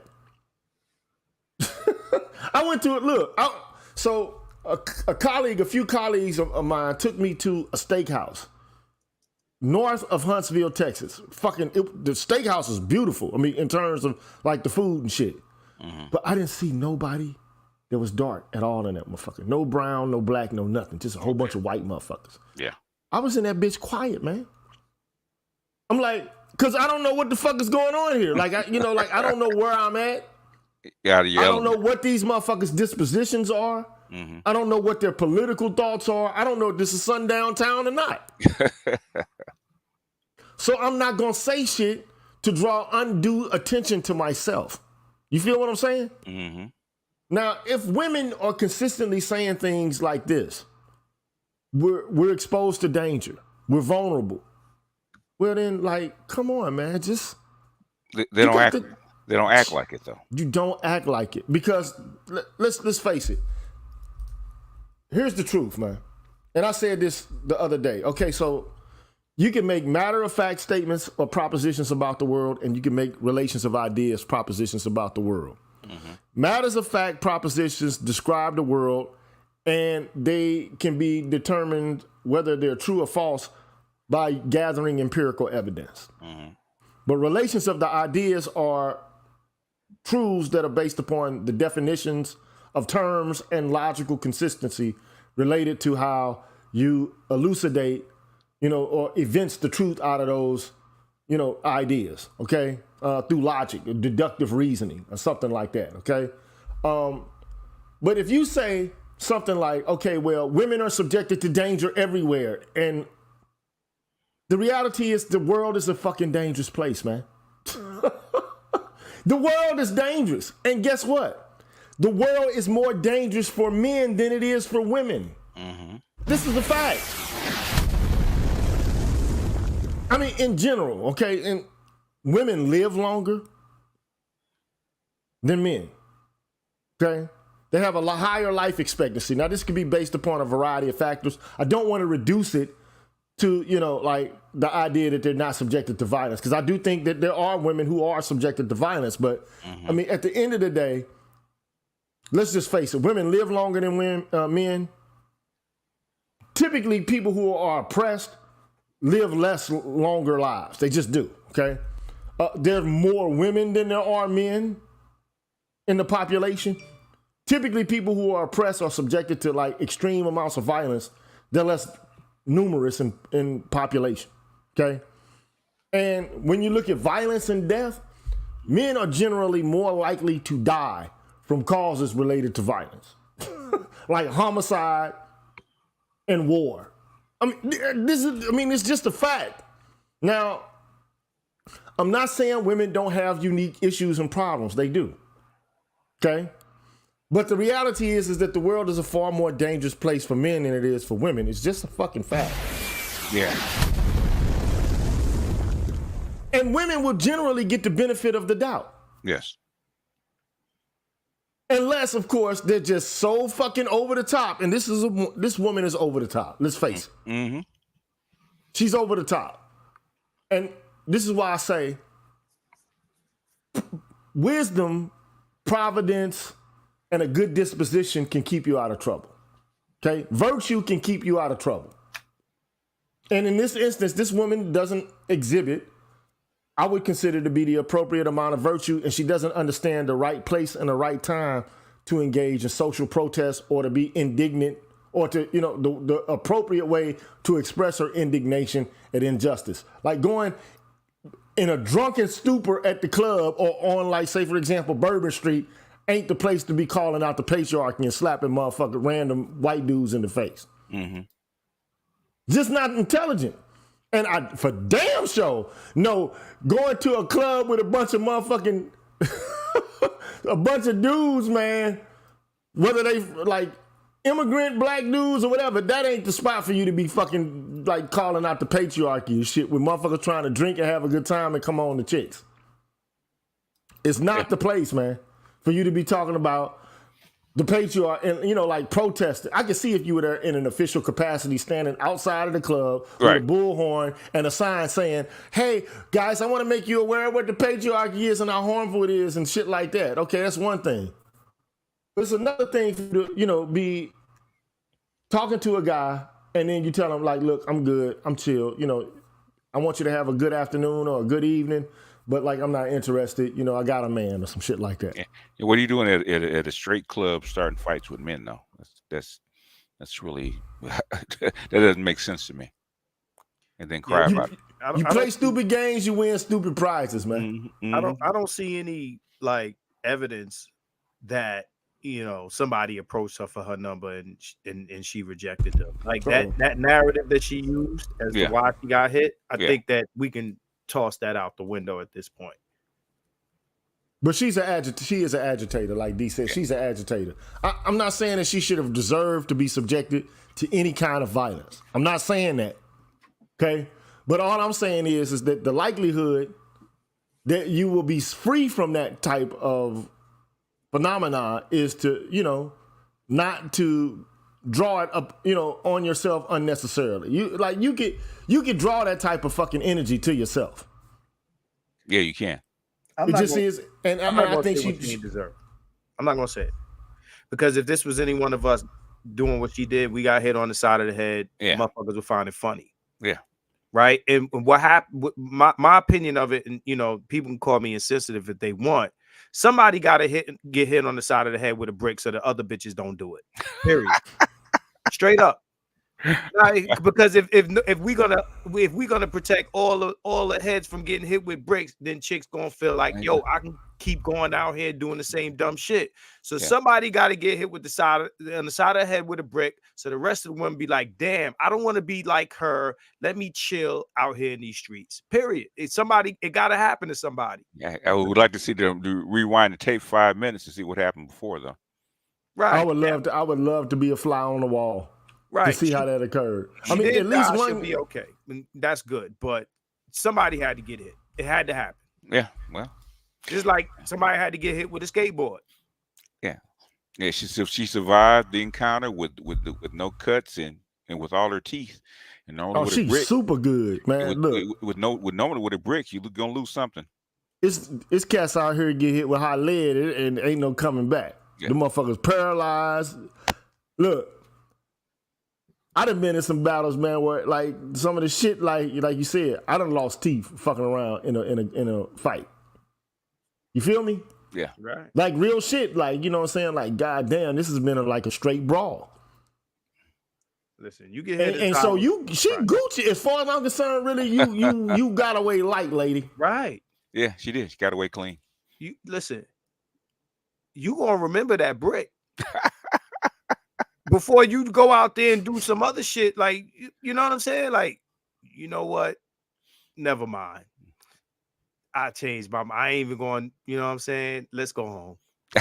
Fat meat is still greasy from what I can tell. You gonna remember that brick. Water is wet and heat is hot. Unless she crazy cat, go looking for another dude with a brick. But look, there are people who are ambulance chasers, man, and who use this kind of shit for clout. Like Corbin Goodman say, she cashed out for a cool 45 G's. Bro, that's not bad. I ain't gonna even lie, man. Like, I let a nigga sock me for about 45 G's. I was about to ask. I was saying, who want to take a brick? I don't know if I'm gonna take a brick to the head, but you know what I'm saying? I let a nigga straight steal on me or something. No, I gotta be the brick, man. I can't fuck with the brick. That ain't worth that. Now, if a motherfucker hit me and then they saw the shit and then they was like, well, you get the brick award, then maybe, okay. But I'm not gonna let myself get hit with a brick. I'm sorry, I can't do that one. That's too much right there. So hopefully she cash out, because next time she getting shot. Okay, no, we don't want to draw that. Look. Hey, look. Look. If she chill, it won't happen. It don't matter if I say it or not. Let's not do this there. Hey, don't bring bad karma to her. Look, shut the fuck up and take your 45K and go home. You know, she gonna take her shit back to the casino and get hit with some other shit. Mm-hmm. You understand what I'm saying? So, she gonna double. Do you think she's gonna double down on stupid? She's gonna double dip. She walking out with the 45K and do a turn spin. Like, maybe I could double it. Maybe if a nigga shoot me, they give me $1 million. You know, it's so hard. Hey man, that's why this is the Green Gorilla channel. It's the place where black men can express themselves freely. Straight up with no chasers, man. So it is what it is. But let's move on to the next one, because it's about to get a little more controversial and racial than it is more than anything else. So we got 3 more minutes of video to watch. Okay. So let's watch it. Let's get through it, and let's have some substantive commentary related to it. So. I've always considered myself a black woman, but I was born in Puerto Rico and I speak Spanish. My first language is Spanish. But that doesn't take away from the fact when I walk in the building, people look at me and they say, that is a black woman, right? And so I've always been cool and love to be a black woman. Yeah. And they be like, Afro-Latina. No, bitch. I don't have an afro. I don't have an afro.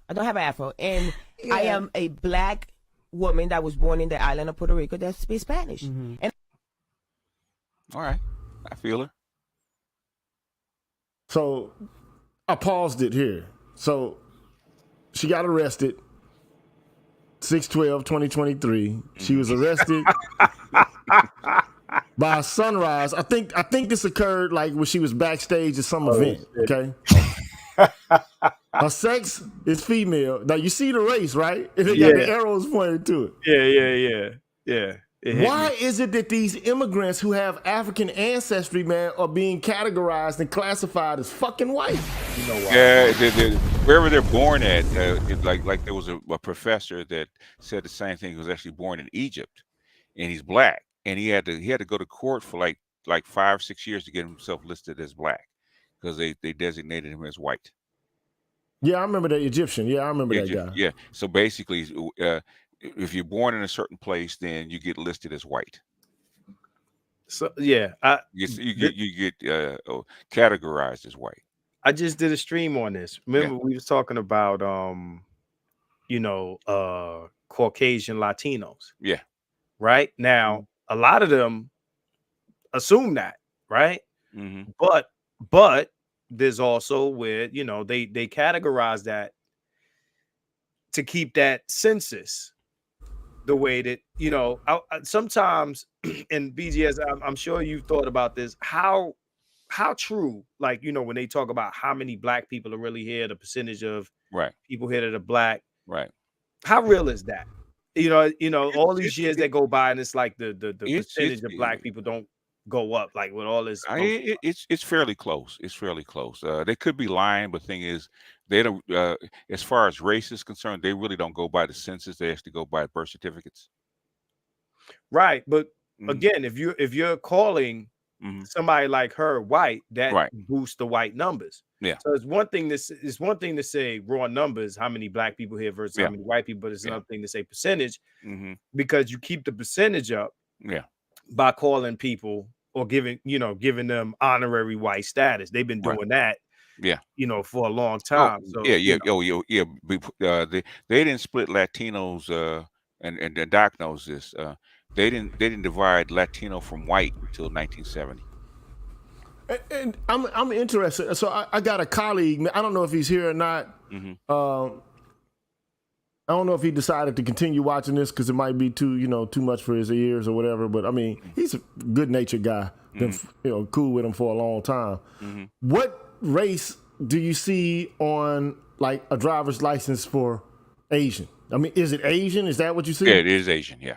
Okay. Yeah. Because I wonder sometimes, like, if people who are Indian, if they're like Asian, or are some of them classified as white as well? It depends. It depends on what country they come from, and then some will be classified as white, and some will be classified as Asian or Indian or whatever, Indian American, because that is a classification for people from Middle Asia. It's just ironic. She talking about I'm this strong black woman. I'm a black woman, but like, motherfucker, on your ID said you white. Yeah. Dr. Welston said they're classified, right? Black and white and Latino, all that kind of stuff are classifications. So right. Thank you for saying that. Yeah. Shout out to Bishop X. Shout out Bishop X, because me and Mr. Bishop X have been having this conversation a long time. Shout out to Big Kev. He's the super chat that you had earlier up. Hey Kev, I seen that thing that you tagged all of us in, man. All I gotta say is, clown shit. You know what I'm talking about, BGS. Clown. Yeah, we all got tagged. Clown shit. Yeah. Clown shit. That's all I'll say. Yeah. One of your good friends was running his mouth again. See the principalities of the situation, my brothers and sisters. He's probably also said, Marcus, you can't control your bitches. That's why he's so upset. Yeah. Okay. You need to collectivize, Willie. He would say something like that too. You need to collectivize. I'm about to get y'all this work. Get this work. Y'all need to go get this work. But let's move on though, because this is it's kind of we got into. It's weird though. I mean, like, not to say I haven't seen this before, but like when you do see it, it's kind of it's weird. I see it all the time because the Latinos, my Latino friends used to ask me about that all the time. So how come it has white on my birth certificate? It's a classification depending on where you come from. But check this shit out though. Check this out. Out of pocket. Ooh, that bitch out of pocket. She just did some shit that you don't like. Like, bitch, what is you? How you getting down, bitch? You're a representation of me, bitch. You out of pocket. Doing some clown shit or just doing some shit that's, you ain't supposed to be doing, out of pocket. Got fired on. He just got took off, Got fired on you, Got fired on first sight, ain't no talking, A&T. You did? Jug. Jug is like, nigga, you got the line. Like, I got the jug. Feel me? You got the best price. Feel me? On the block. For the low, man. The deal of the day. It's a jug. To the neck. Hey, I'm to the neck on this one. Like, it's just me. Like, feel me? To the neck. By myself, bitch. Neck. I'm riding solo. Yeah. But we hardly ever to the neck, man. It's twins for the win, man. Swoop. I'm finna come swoop that bitch, man. You better cuff that hoe. I'm swooping her, man. If she open that door, man, I'm swooping the hoe, man. Swoop. This nigga come pick me up. But, I do the swooping. You did? You ain't gonna come swoop me. I'll be there real quick, but I'm finna come swoop you. Juiced. Hey, I was juiced when I got that 100,000 out that bitch. Man, just happy as fuck, man. Juiced. Man, I was happy, man. Excited. Bay Area. Everybody want to be a nigga, but nobody want to be a nigga. Now, that's a white pookie. I'm white pookies, man. They even got the pookie uniform. Look at they got Pookie uniforms on too, man. Yeah, all they need is some Nike slides. They'd be right in it. Right. That's some white Pookies, man. I mean, they look to me. They seem kind of authentic with the shit. They're legit. They're Pookies, man. When you start seeing a white boy bob back and forth like, woo, wow, you know what I mean? He had it. He had it. He had it down, man. You know, he had the motions, the accent, the comportment. He even grabbed his junk a couple times. Did he, man? Yeah, he did. Look at Miguelito 69 saying he should have went on here and just said niggas. Niggas can't have shit. He know when to stop, man. He know when to stop. You know. He ain't got the complexion for the protection to say that kind of word, man. Right, but I mean, look. All I can say is, look. Race is a funny thing, man, and what. It's considered to be authentic in terms of behavior, comportment, language, pronunciation. It's not as rigid and as, structured as you might think, man. Who's white, who's black, who's behaving black, who's acting white, all of these things are in flux. There's no, absolute determinacy about it. But I will say those guys know that they're acting, quote unquote, they know they're acting black. Mm-hmm. Yeah. Ain't no question in my mind, okay? What would be interesting to me is to find out, like, where did they grow up? You know what I'm saying? Well, we already knew they grew up in the Bay Area, but the question is like, did you grow up around black folks?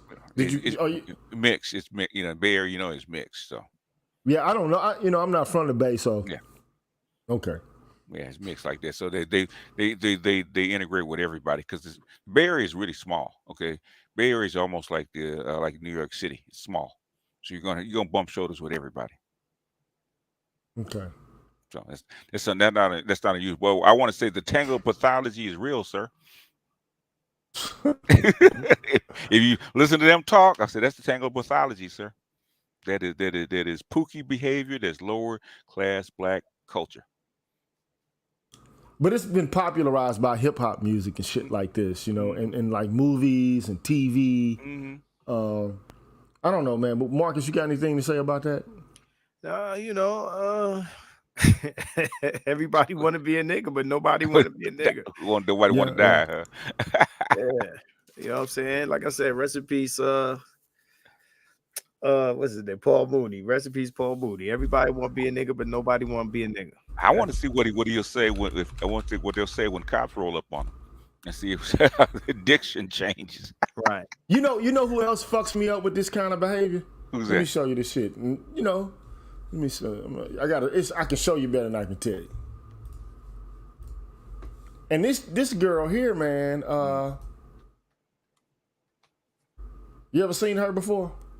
I don't think so. Danielle, Yeah. I think her name Barbie, is Danielle Bad Barbie. Rigoli. Bad Barbie. Bad Baby. Yeah. Bad Baby. Mm-hmm. Yeah, I've seen her. And I mean, she's an attractive she's a little girl to me, but I mean, she looks attractive. You know what I'm saying? Is she white or what is she? She white. She white, okay. She all the way white. Now, is she perpetrating like she's black? Yes. So I thought she was kind of like Latino or something like that. Man, listen to this chick talk. Hold on, man, you got to hear her talk. It's like the Catch Me Outside girl. Yeah, that's exactly who this chick is. That's her. Oh, is that who she is? Okay. That's her. Yeah. That is official. That is her. Okay. That is the Catch Me Outside chick. Okay. Now check it out. So I probably shouldn't say this for this video, but for old time's sake, hey bitches. So it's been a while since I made a video. I've been chilling and staying out the way, but I'm very proud of what I'm about to announce. I'm doing something that everybody loves, which is giving away a lot of money, $1.7 million. This isn't just a giveaway, like just handing out money. You actually have to go to school. It's a scholarship. I'm here to announce Bad Scholarships, which is my $1.7 million scholarship fund with EduCapital. Before y'all start talking about how could you give scholarships out? You didn't even go to college. You didn't even finish school. Bitch, I didn't need to, but this ain't about me. This is about I gotta stop, man. I ain't mad at her. Hey, look, bitch, this ain't about me. But look, yes, it's an appropriation of black culture, man. It's an appropriation of black culture. She's been able to monetize it. Yeah. It is what it is. Okay. She went viral by being on Dr. Was it Dr. Phil? Dr. Phil's show. Yeah. And she developed like a rap career off of it, and subsequently she went to OnlyFans. I mean, from what I understand, like her first week of OnlyFans, she made like fucking millions of dollars, man. Yeah. You know what I'm saying? So, hey, it is, I guess, doing some blackity black shit works for some people, man. And can get it cash out on that fame. Catch me outside, cash out. Dr. T, shout out to Dr. T. Hassan Johnson. He just received an hour ago his own book in the mail. Straight up, shout out to Dr. T, man. Today. Today. Get his own book. He got it after everybody else got it. Everybody else, yeah. He's a little late getting in on it, but yeah. Shit, you wrote it, man. Shit, you wrote it. Know what I'm saying? Yeah, the book is fire. That intro is fire. I have to say, like I said, everything you want to know about the black manosphere in one book. Yes, look, my man says she got a here's the one thing about me though. I don't know what OnlyFans is like because I would never spend money on that shit. Mm-hmm. That's just me. I can't see the reason in doing it. Mm-hmm. But like from what I understand, man, this chick got like double-digit millions from fucking around with OnlyFans. Okay, all right. I ain't so, mad. I can't knock a hustle. You know what I'm saying? I mean, how I'm gonna knock it? You know what I'm saying? This is what it is. Well, check this one out. I don't see if you can see it in the background, Doc. Okay. Like one like that, yeah, boom. Big Like one like that, 꺾거나 너의 콧대 롯데버리보다 나 벌어 2배 어깨는 지켜내 내 꼴대 벌대 지켜보다 걸어내기 2배 Like what? She wanna go 나밖에 몰라 난 마치 박명수 여긴 마치 경주 몇 주 안래 벌어지게 맹사수 Like one like that, 씨발 난 돈을 벌때 효과원의 적대 침대 아닌 싱크대 퐁퐁 나무로 만들어줄게 앞엔 펜과 술빈 담배 밤새 태운 태엽이 답해 Like what? She cooking a kitchen You feel me? I show you catch it Damn, the Asians doing it now too. Straight out of Seoul, Korea, man. Now I got some Japanese shit, but I don't want to play it because I don't know if it's copywritten or whatever. It don't matter because once I do one of those like $100 shout outs and shit, it's already unmonetized. You can never monetize the video. Okay. You know what I'm saying? Like because I'm playing real people music. I played the Hot Boys shit. Yeah, he's playing. I played the artists, music. Okay, those. Okay, I got you. Yeah, I would never be able, and I know that but dude, come on, man. My videos don't get but like 3,000 views, no fucking way. Ain't nobody, that's what, $3 or some shit, man? Yeah, maybe 10 if you're lucky, yeah. Nah, facts, because, yeah. Yeah, but this is straight out of Seoul, Korea, man. So that's, like I said, Tango mythology, so. And look, I do take umbrage with the idea that this is emblematic of like the totality of what black culture is and what it's about. I do take umbrage with that. Because black culture is more diverse, multifaceted, more dynamic, and has a little bit more class than this. Mm-hmm. But this is the stereotype of what like black culture is about. So I mean, it's just a way to make bread right now. It's just, it's the concept of like, this is who we are. You know what I mean? I just know we're more dynamic than that. You know what I mean? So. Lowest common denominator though, that's what water seeks, right? Yeah, true indeed. Clark was right, man. You let it loose, you don't correct it. Guess what's gonna happen? It spread. Not only to the whole culture with the white boys, but also to Asians and Latinos, man. Because there's another video with Latinos doing the exact same thing. But go ahead. You go ahead. Now, I was going to say the culture's always better when we're not doing it. I mean, as much as like, you know, women will say that they're being appropriated by, you know, all these girls, and as if we don't have, you know, guys from other cultures mimicking black men. Like, right. Is, you know, it's like, come on, man. You serious? This is the normal thing. I think the greater appropriation though takes place at the current moment. I did a video about this. A lot of people didn't agree with it, I guess. But I think like the channels that get paid the most off like hip hop, even more so sometimes than the actual hip hop music itself, because like these artists don't get the full cut of the streams that they get, even on YouTube. Okay, because a lot of these motherfuckers got 360 deals, and so. The company, the record labels, the managers, the attorneys, and all kind of shit, are all tied into the percentages that they get from the music, okay? But like these motherfuckers with these channels that like comment on the lives of rappers and shit, they get all that money. So like the videos sometimes, man, they got like 15, 20 million views, man. Like Young Thug went to court today, you know what I'm saying? And and he was living on the streets, and there's some white boy talking about like what Negro life is like. You know what I'm saying? It is Negro life. But I'm not bullshitting though, because Rizzle is a channel, Vlad, but Vlad doesn't really do like video essays. He does interviews mostly. Yeah. But like there are some guys that do like video essays, and they'll show clips from the rappers and shit and talk about like when they got shot. Like King Von was really popular in the past year or so. MO3 was popular. What's going on with Young Thug has been popular. You know, like they might do something on the Baby or Gunner, and put it this way, them motherfuckers getting hundreds of thousands of dollars a month from talking about Negro life, man. And if you talk about it, motherfuckers don't want to hear it from you. But they'll listen to it from the little white dude in a college dorm somewhere. Right.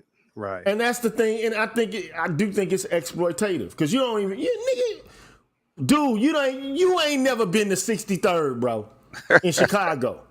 But you know everything about fucking King Von, and you know everything about the GDs, the BDs, and the P Stones and all this, man. Come on, bro.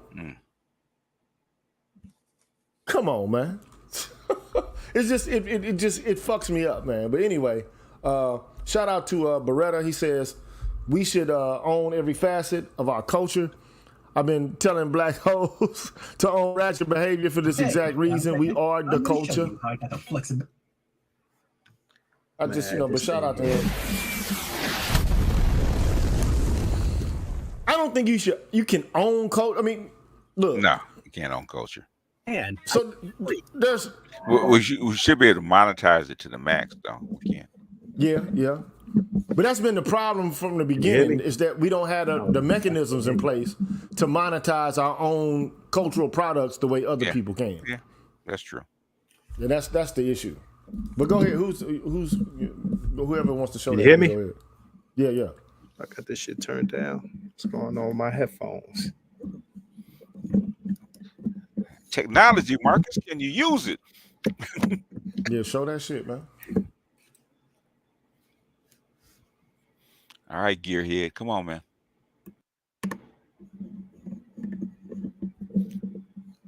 You're making the gearheads look bad, Marcus. Come on, man. Yeah, man, you fucking us up right now, man. We know you're a gearhead. Come on.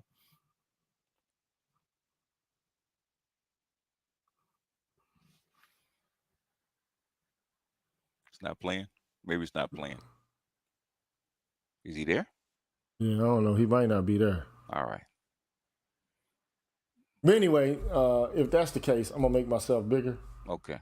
Until he can get that shit right. Let me see if I. That's the last one. Okay. Yeah, let's do the last one.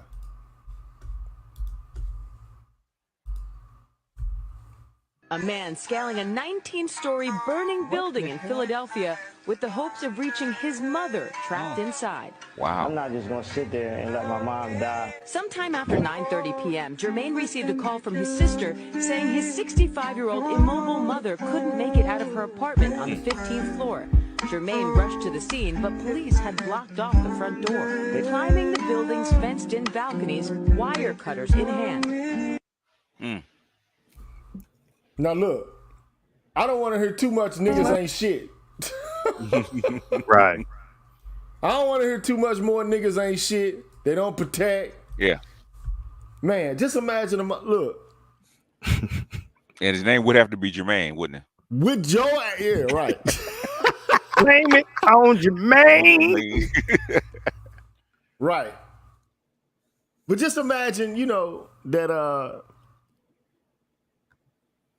your mother's potentially going to be subjected to smoke death, you know, smoke inhalation. He like, fuck that, I'm going to... Now, he don't even know if he going to be able to get his ass back down.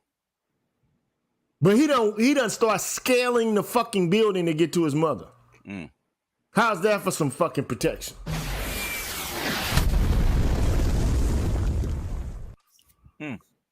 How about it? How about that? Yeah. But niggas ain't shit. We ain't shit. Right. And we don't protect. That's what I was saying this, you know, about old boy. Like, yo, no matter how many things, dudes die every day. Black men die every day protecting black women. And no matter how many bodies we got towards the effort, we still don't protect because of the one that we don't save, or the two that we don't save. Again, black man is Batman. Any failure, if there's 10 black women in distress and one of them fall through, then y'all not protectors. That's how that works. You have to save all the black women. Right? And you have to know that she's in distress down the block, you in the house watching TV, and your spider senses got to tingle, or they got to hit the sky with the black man symbol, and you got to jump out the window in your suit and go save her. Man, now I guess you got to start using sexy red language. Ski! And motherfuckers are gonna know they supposed to run and shit and come make sure you cool. You don't get hit with brick or something, man. You know, where J. Jermaine at, man? Shout out to J. Jermaine, man. It's your fault, J. Jermaine. It is your fault, Jermaine. Yeah, man. Where J. Jermaine it's always Jermaine's fault. But anyway, man, moving on to the last one, because there is one more, and then we can just, you know. Before I even show it, man, it's touching to a certain extent because it kind of underscores the importance and the significance of fathers in boys' lives, man. You know, and how being acknowledged and being honored for being a good father, man, it means something. It goes a long way. It's not just the career stuff, though, bro. Like, everyone talks about what a great father you are, too, man. That's just what I hear. Is he crying? Yeah. I grew up without my dad, man. Yeah.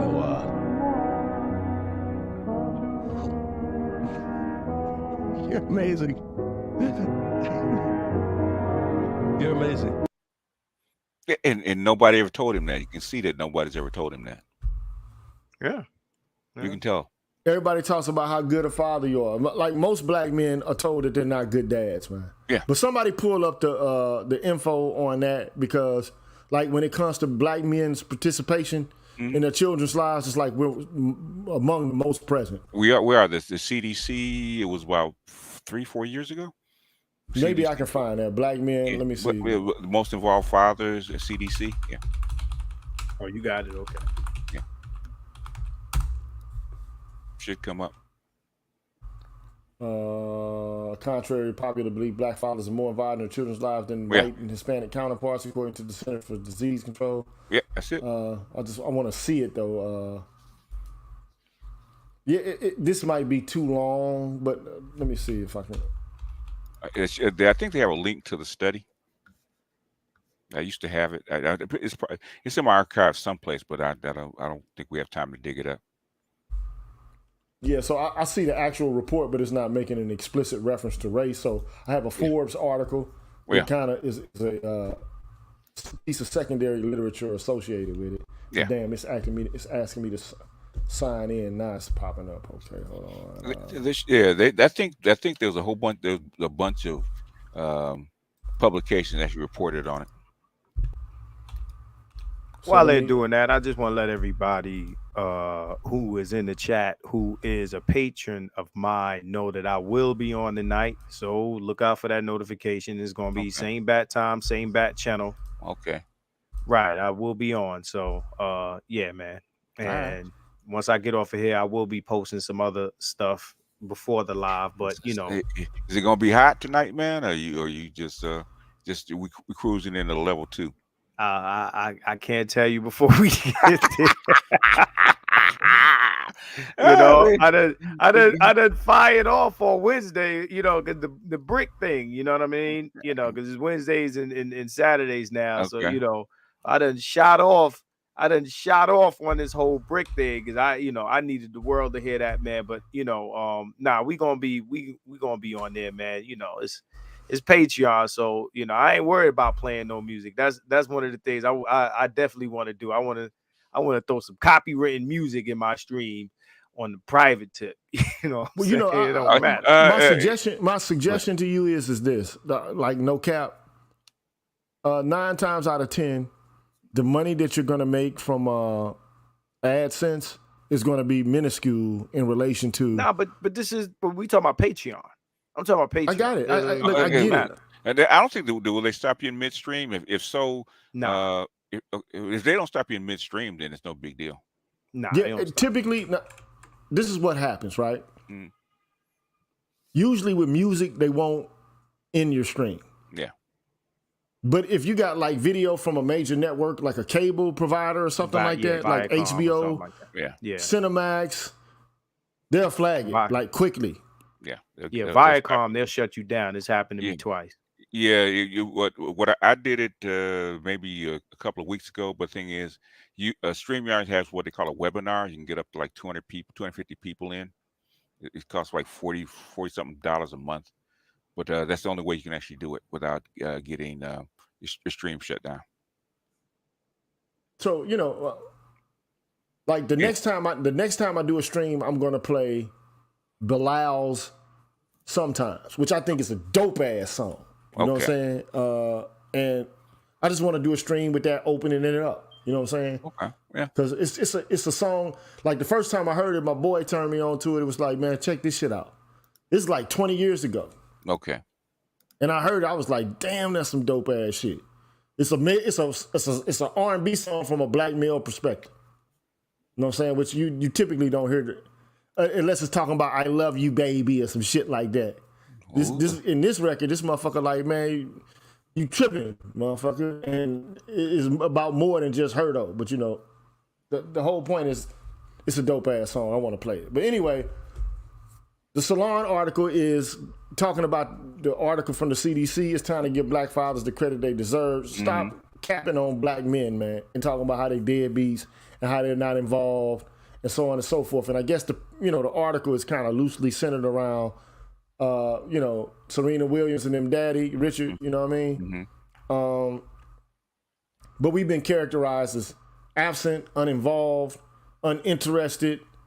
And according to the CDC national report, compared to white and Hispanic fathers, black fathers remain more involved across a range of nurturing and involvement activities like sharing meals, bathing, diapering, dressing, and reading to their children. Okay? And a lot of times, like, just think about this. This man single-handedly educated and trained his children to become like some of the greatest athletes in the sports world. Mm-hmm. And ultimately, what happened to him? He gets stigmatized for it. Yeah. Like he's an abusive person. How does that fucking work, man? How does that fucking work? Like you're doing great work and now you're an abusive individual. Yeah, man. Everybody says it except the two girls who love their dad. It's crazy, man. I gotta give Mississippi Delta guy some love on this though, man. Thank you, bro. Appreciate your donation, man. It just gets my fucking goat, man. He gotta get his honors, man. Yeah, he gotta get. I'm from the crooked letter I, crooked letter I, humpback guy. Said, bitch, I'm a demon, just look in my eyes, you don't wanna die. Chopper gon' blow in this motherfucker fire. I told my nigga, let's go and let's ride. Nigga won't play and that motherfucker died. That motherfucker died, cause I'm from the M.I. Crooked letter I, crooked letter I, humpback guy. Said, bitch, I'm a demon, just look in my eyes. Say, I'm down the ride. Chopper gon' blow in this motherfucker fire. Pussy, you play, motherfucker, you die. That's on the gang and that's on the gas. Pussy, you play, watch that motherfucker ride. Back. Yeah, I like that, man. I ain't gonna lie, I like that, man. It's dope, man. But he said, Gotta go to skirt. You gotta throw that in there, man. Yeah. That's the instrument. That's the instrument. That's percussion now. But I mean, at the end of the day, you know, according to the CDC, black fathers are more involved. So that's the blurb, okay? So stop saying that black men are not involved in their children's lives when they have the opportunity to be, when they actually have the opportunity to be. And a lot of us are alienated from our children, but when we have the opportunity to be, we're there doing a whole bunch of shit that other people from other men from other races aren't doing. Yeah. But I can't find no good men. We running laps around them, and they either gay or they unemployed or they in jail, and they ain't got either that or they real frumpy and they short and they ain't got no good D. Oh, they dusty. Come on, like I just showed that article earlier. What I highlighted was they attributed the women's inability to pay child support and they're defaulting on child support to the fact that the men on average as custodial parents make more than the women. Yeah. Right. So running rings around what exactly? He said the women are more likely to get their child support from the men. Probably for the same reasons. So what is this ring? More degrees don't mean more money. It doesn't mean more success. A lot of these chicks, they struggling to pay the money back for the degree. True indeed, man. True indeed. Now, you know, look, at this point, you know, we're at the 3-hour mark. Man, I appreciate you guys. All right.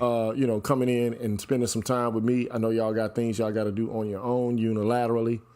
Thank you for everybody out there coming in to join on the show. I will be clipping this video to get rid of the portion at the beginning where it's, you know, Colorado. Shout out to the primes. Shout out to the primes out there. You know, look, I'm a Prime fan, man. I've been a Prime Time fan since I was youngin'. You know what I mean? So, I mean, not too young because, you know, he kind of rolls up the ranks around my same age. You know what I mean? So I got to witness them. He's part of my age peer group. But, you know, it was fun to watch him, man. You know what I'm saying? Like, I mean, you can't say that watching this motherfucker play for the Redskins or playing for Dallas, that shit wasn't entertaining, man. Yeah. Or playing for the Giants, you know what I'm saying? That shit was entertaining, man. For the Falcons, for the 49ers, for the Cowboys, yeah. Oh, man, that dude was, he was special, man. Quick. It was, you know, but the thing is, what I like about him, you know, bragging sometimes got on my nerves, but the thing is, he backed it up. Can't say nothing. Can't say nothing. He didn't write checks that his ass couldn't cash. He wrote checks and his ass cashed them. Yeah, with interest. He's a hell of a guy, man. And look, I think to do what he did, you have to have a kind of a chip on your shoulder. Because, I mean, people would just imagine if he was so humble that he wouldn't have done what he was capable of doing. And a lot of times, people in professional sports, you know, in this country, they'll try to dictate what you can and what you can't do, what you should, what you shouldn't be able to do. Like, him and Bo Jackson, man, they were some different dudes, man. Yeah. Today I ain't seeing nobody do the shit that they did. No, they're generational players. You know, I don't see too many guys going to the NBA and then going to do the NFL thing or going from the, you know, NFL to the MLB. It would be impossible damn near to go to the NBA plays too many fucking games, so you just got to kind of just do that. But and they pay you way too much money for you to double dip like that. So yeah, so yeah. But shit, the highest played motherfuckers though is the MLB. But you know, but still, the NBA. the game schedule is too intense. Mm-hmm. It's too much. So, but anyway, man, I rock with y'all, man. Thank you for coming by this fine Saturday, man. And where can they find y'all next, man? Well, they can find me Monday on do my Black Pill Daily. Okay, at B just Ibmore. It's Saturday live from New York. It's Saturday night, man. Saturday Night Live, man. If you're in there, you're in there. If not, then I'll see you Wednesday next week. Do you talk more shit on Patreon or less shit on Patreon, sir? Probably more shit. Is that possible? Is it possible? And shout out to Beretta because I forgot his post. Okay. And don't want it to go unnoted and unacknowledged. He says, remember that woman that got beat up by her Brad neighbor after the dog ran into the Brad's backyard? The selective outrage is what gets me. Where's Umar and Masson on this one? Ain't that Masson guy, the rap cat from New York? Yeah, my son. With the funny lip or some shit, the top lip that's like humongous or something? I don't know about his lips, but my son, man. Yeah. Yeah. Anyway, on that man's lips. It's a New York thing.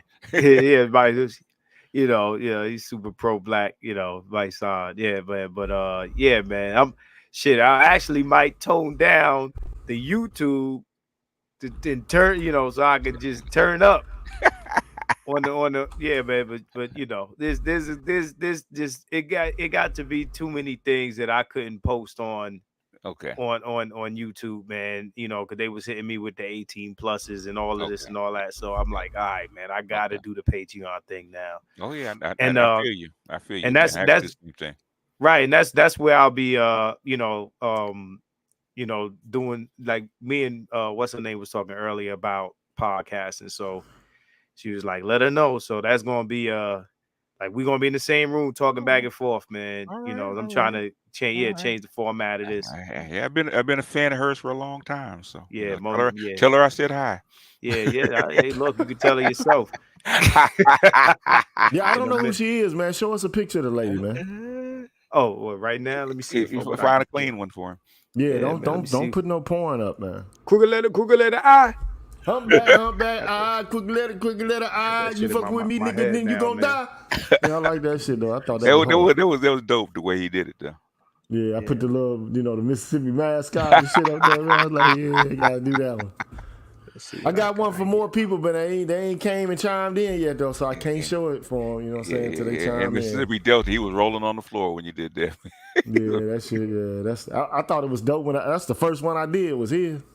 You know what I'm saying? Then I did Mr. Heats, and then I ain't gonna say who else until they manifest themselves. But it's there waiting if they do. You know what I'm saying? I know who hit me up with the red. You know what I mean? So thank you. I appreciate you guys as always. I appreciate everything. All of it, from the blue to the orange to the green. You know what I'm saying? I appreciate all of it, man. To the yellow. Every dollar, man. Every dollar is a blessing. Hey, man, the pennies, man, they count, man. Them pennies add up. You know what I mean? They do. Pennies add up, man. They do. And I thank all my followers, man, for supporting these guys, man, because I can't afford to pay these guys, man, with the talent that they have, and they're still underpaid. So we get just like Dion when he was at JSU, he was underpaid. So for the value that we get, so it's a blessing. There's an old picture. Yeah, I know who Monet Devon is. I figured much. Oh yeah, she's just a nice little lady, man. Oh yeah, she can get it. She can get it. She can get it. Yeah, she's from Jersey. I've been knowing Monet a long time since I'm Midtown. Okay, all right. Yeah, I've been knowing Monet a long time. There's several. I done posted several pictures of me and Monet. Oh yeah, she. It's and that the rear end is proper. I can tell you that.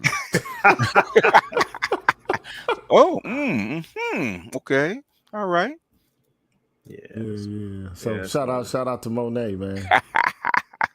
Shout out to her, man. So anyway, shout out to Marcus. Shout out to BGS. Shout out to all y'all out there in chat land. All right. I will fuck with y'all, man. I might be on tomorrow because I want to finish reading that Crenshaw article. I know it's not titillating and exciting. It's not talking about the brick girl and shit like that, but I think it's important because I just want to, cover the arc of Kimberly Crenshaw's intellectual career, and to try to pinpoint the spot at which she, deviated from talking about race to now talking about race she's related to gender. Right? She's a founder because all this intersectionality affects all of politics now. So she's a founder. So she's really important. She's also a founder of critical race theory as well, though. I think she coined the term critical race theory, right? She did, yeah.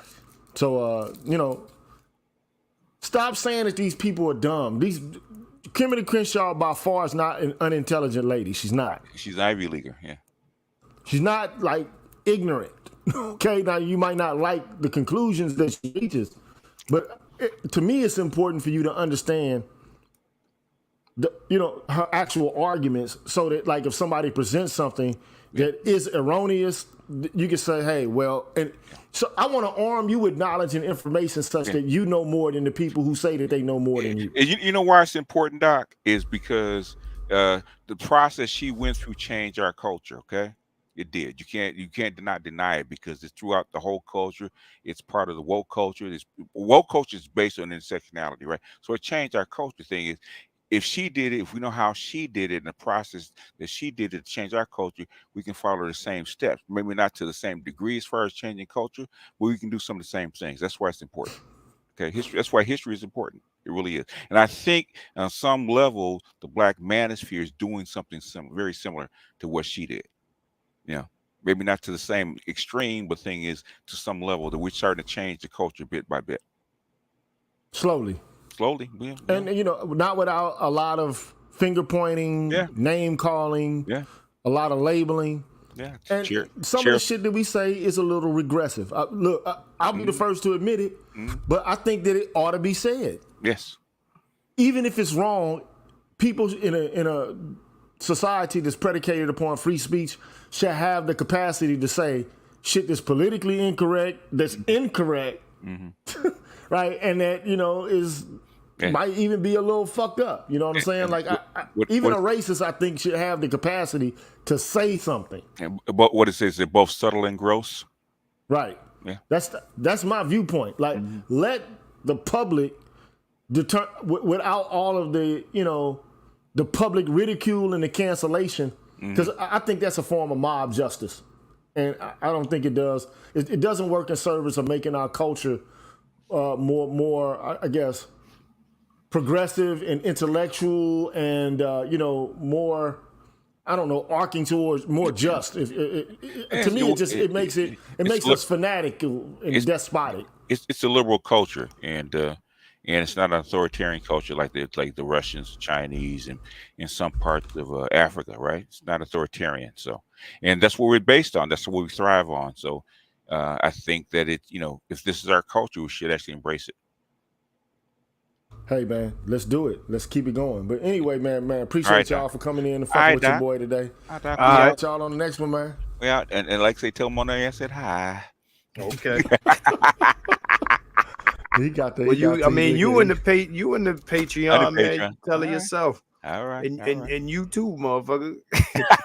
Yeah, I'll be back. I'll be there tonight, man. I guess you know what I'm saying. Like, I ain't doing shit. I mean, she's not gonna be on tonight, but I'll let you know when she'll be on, because she was like tonight. I was like, no, not tonight, man.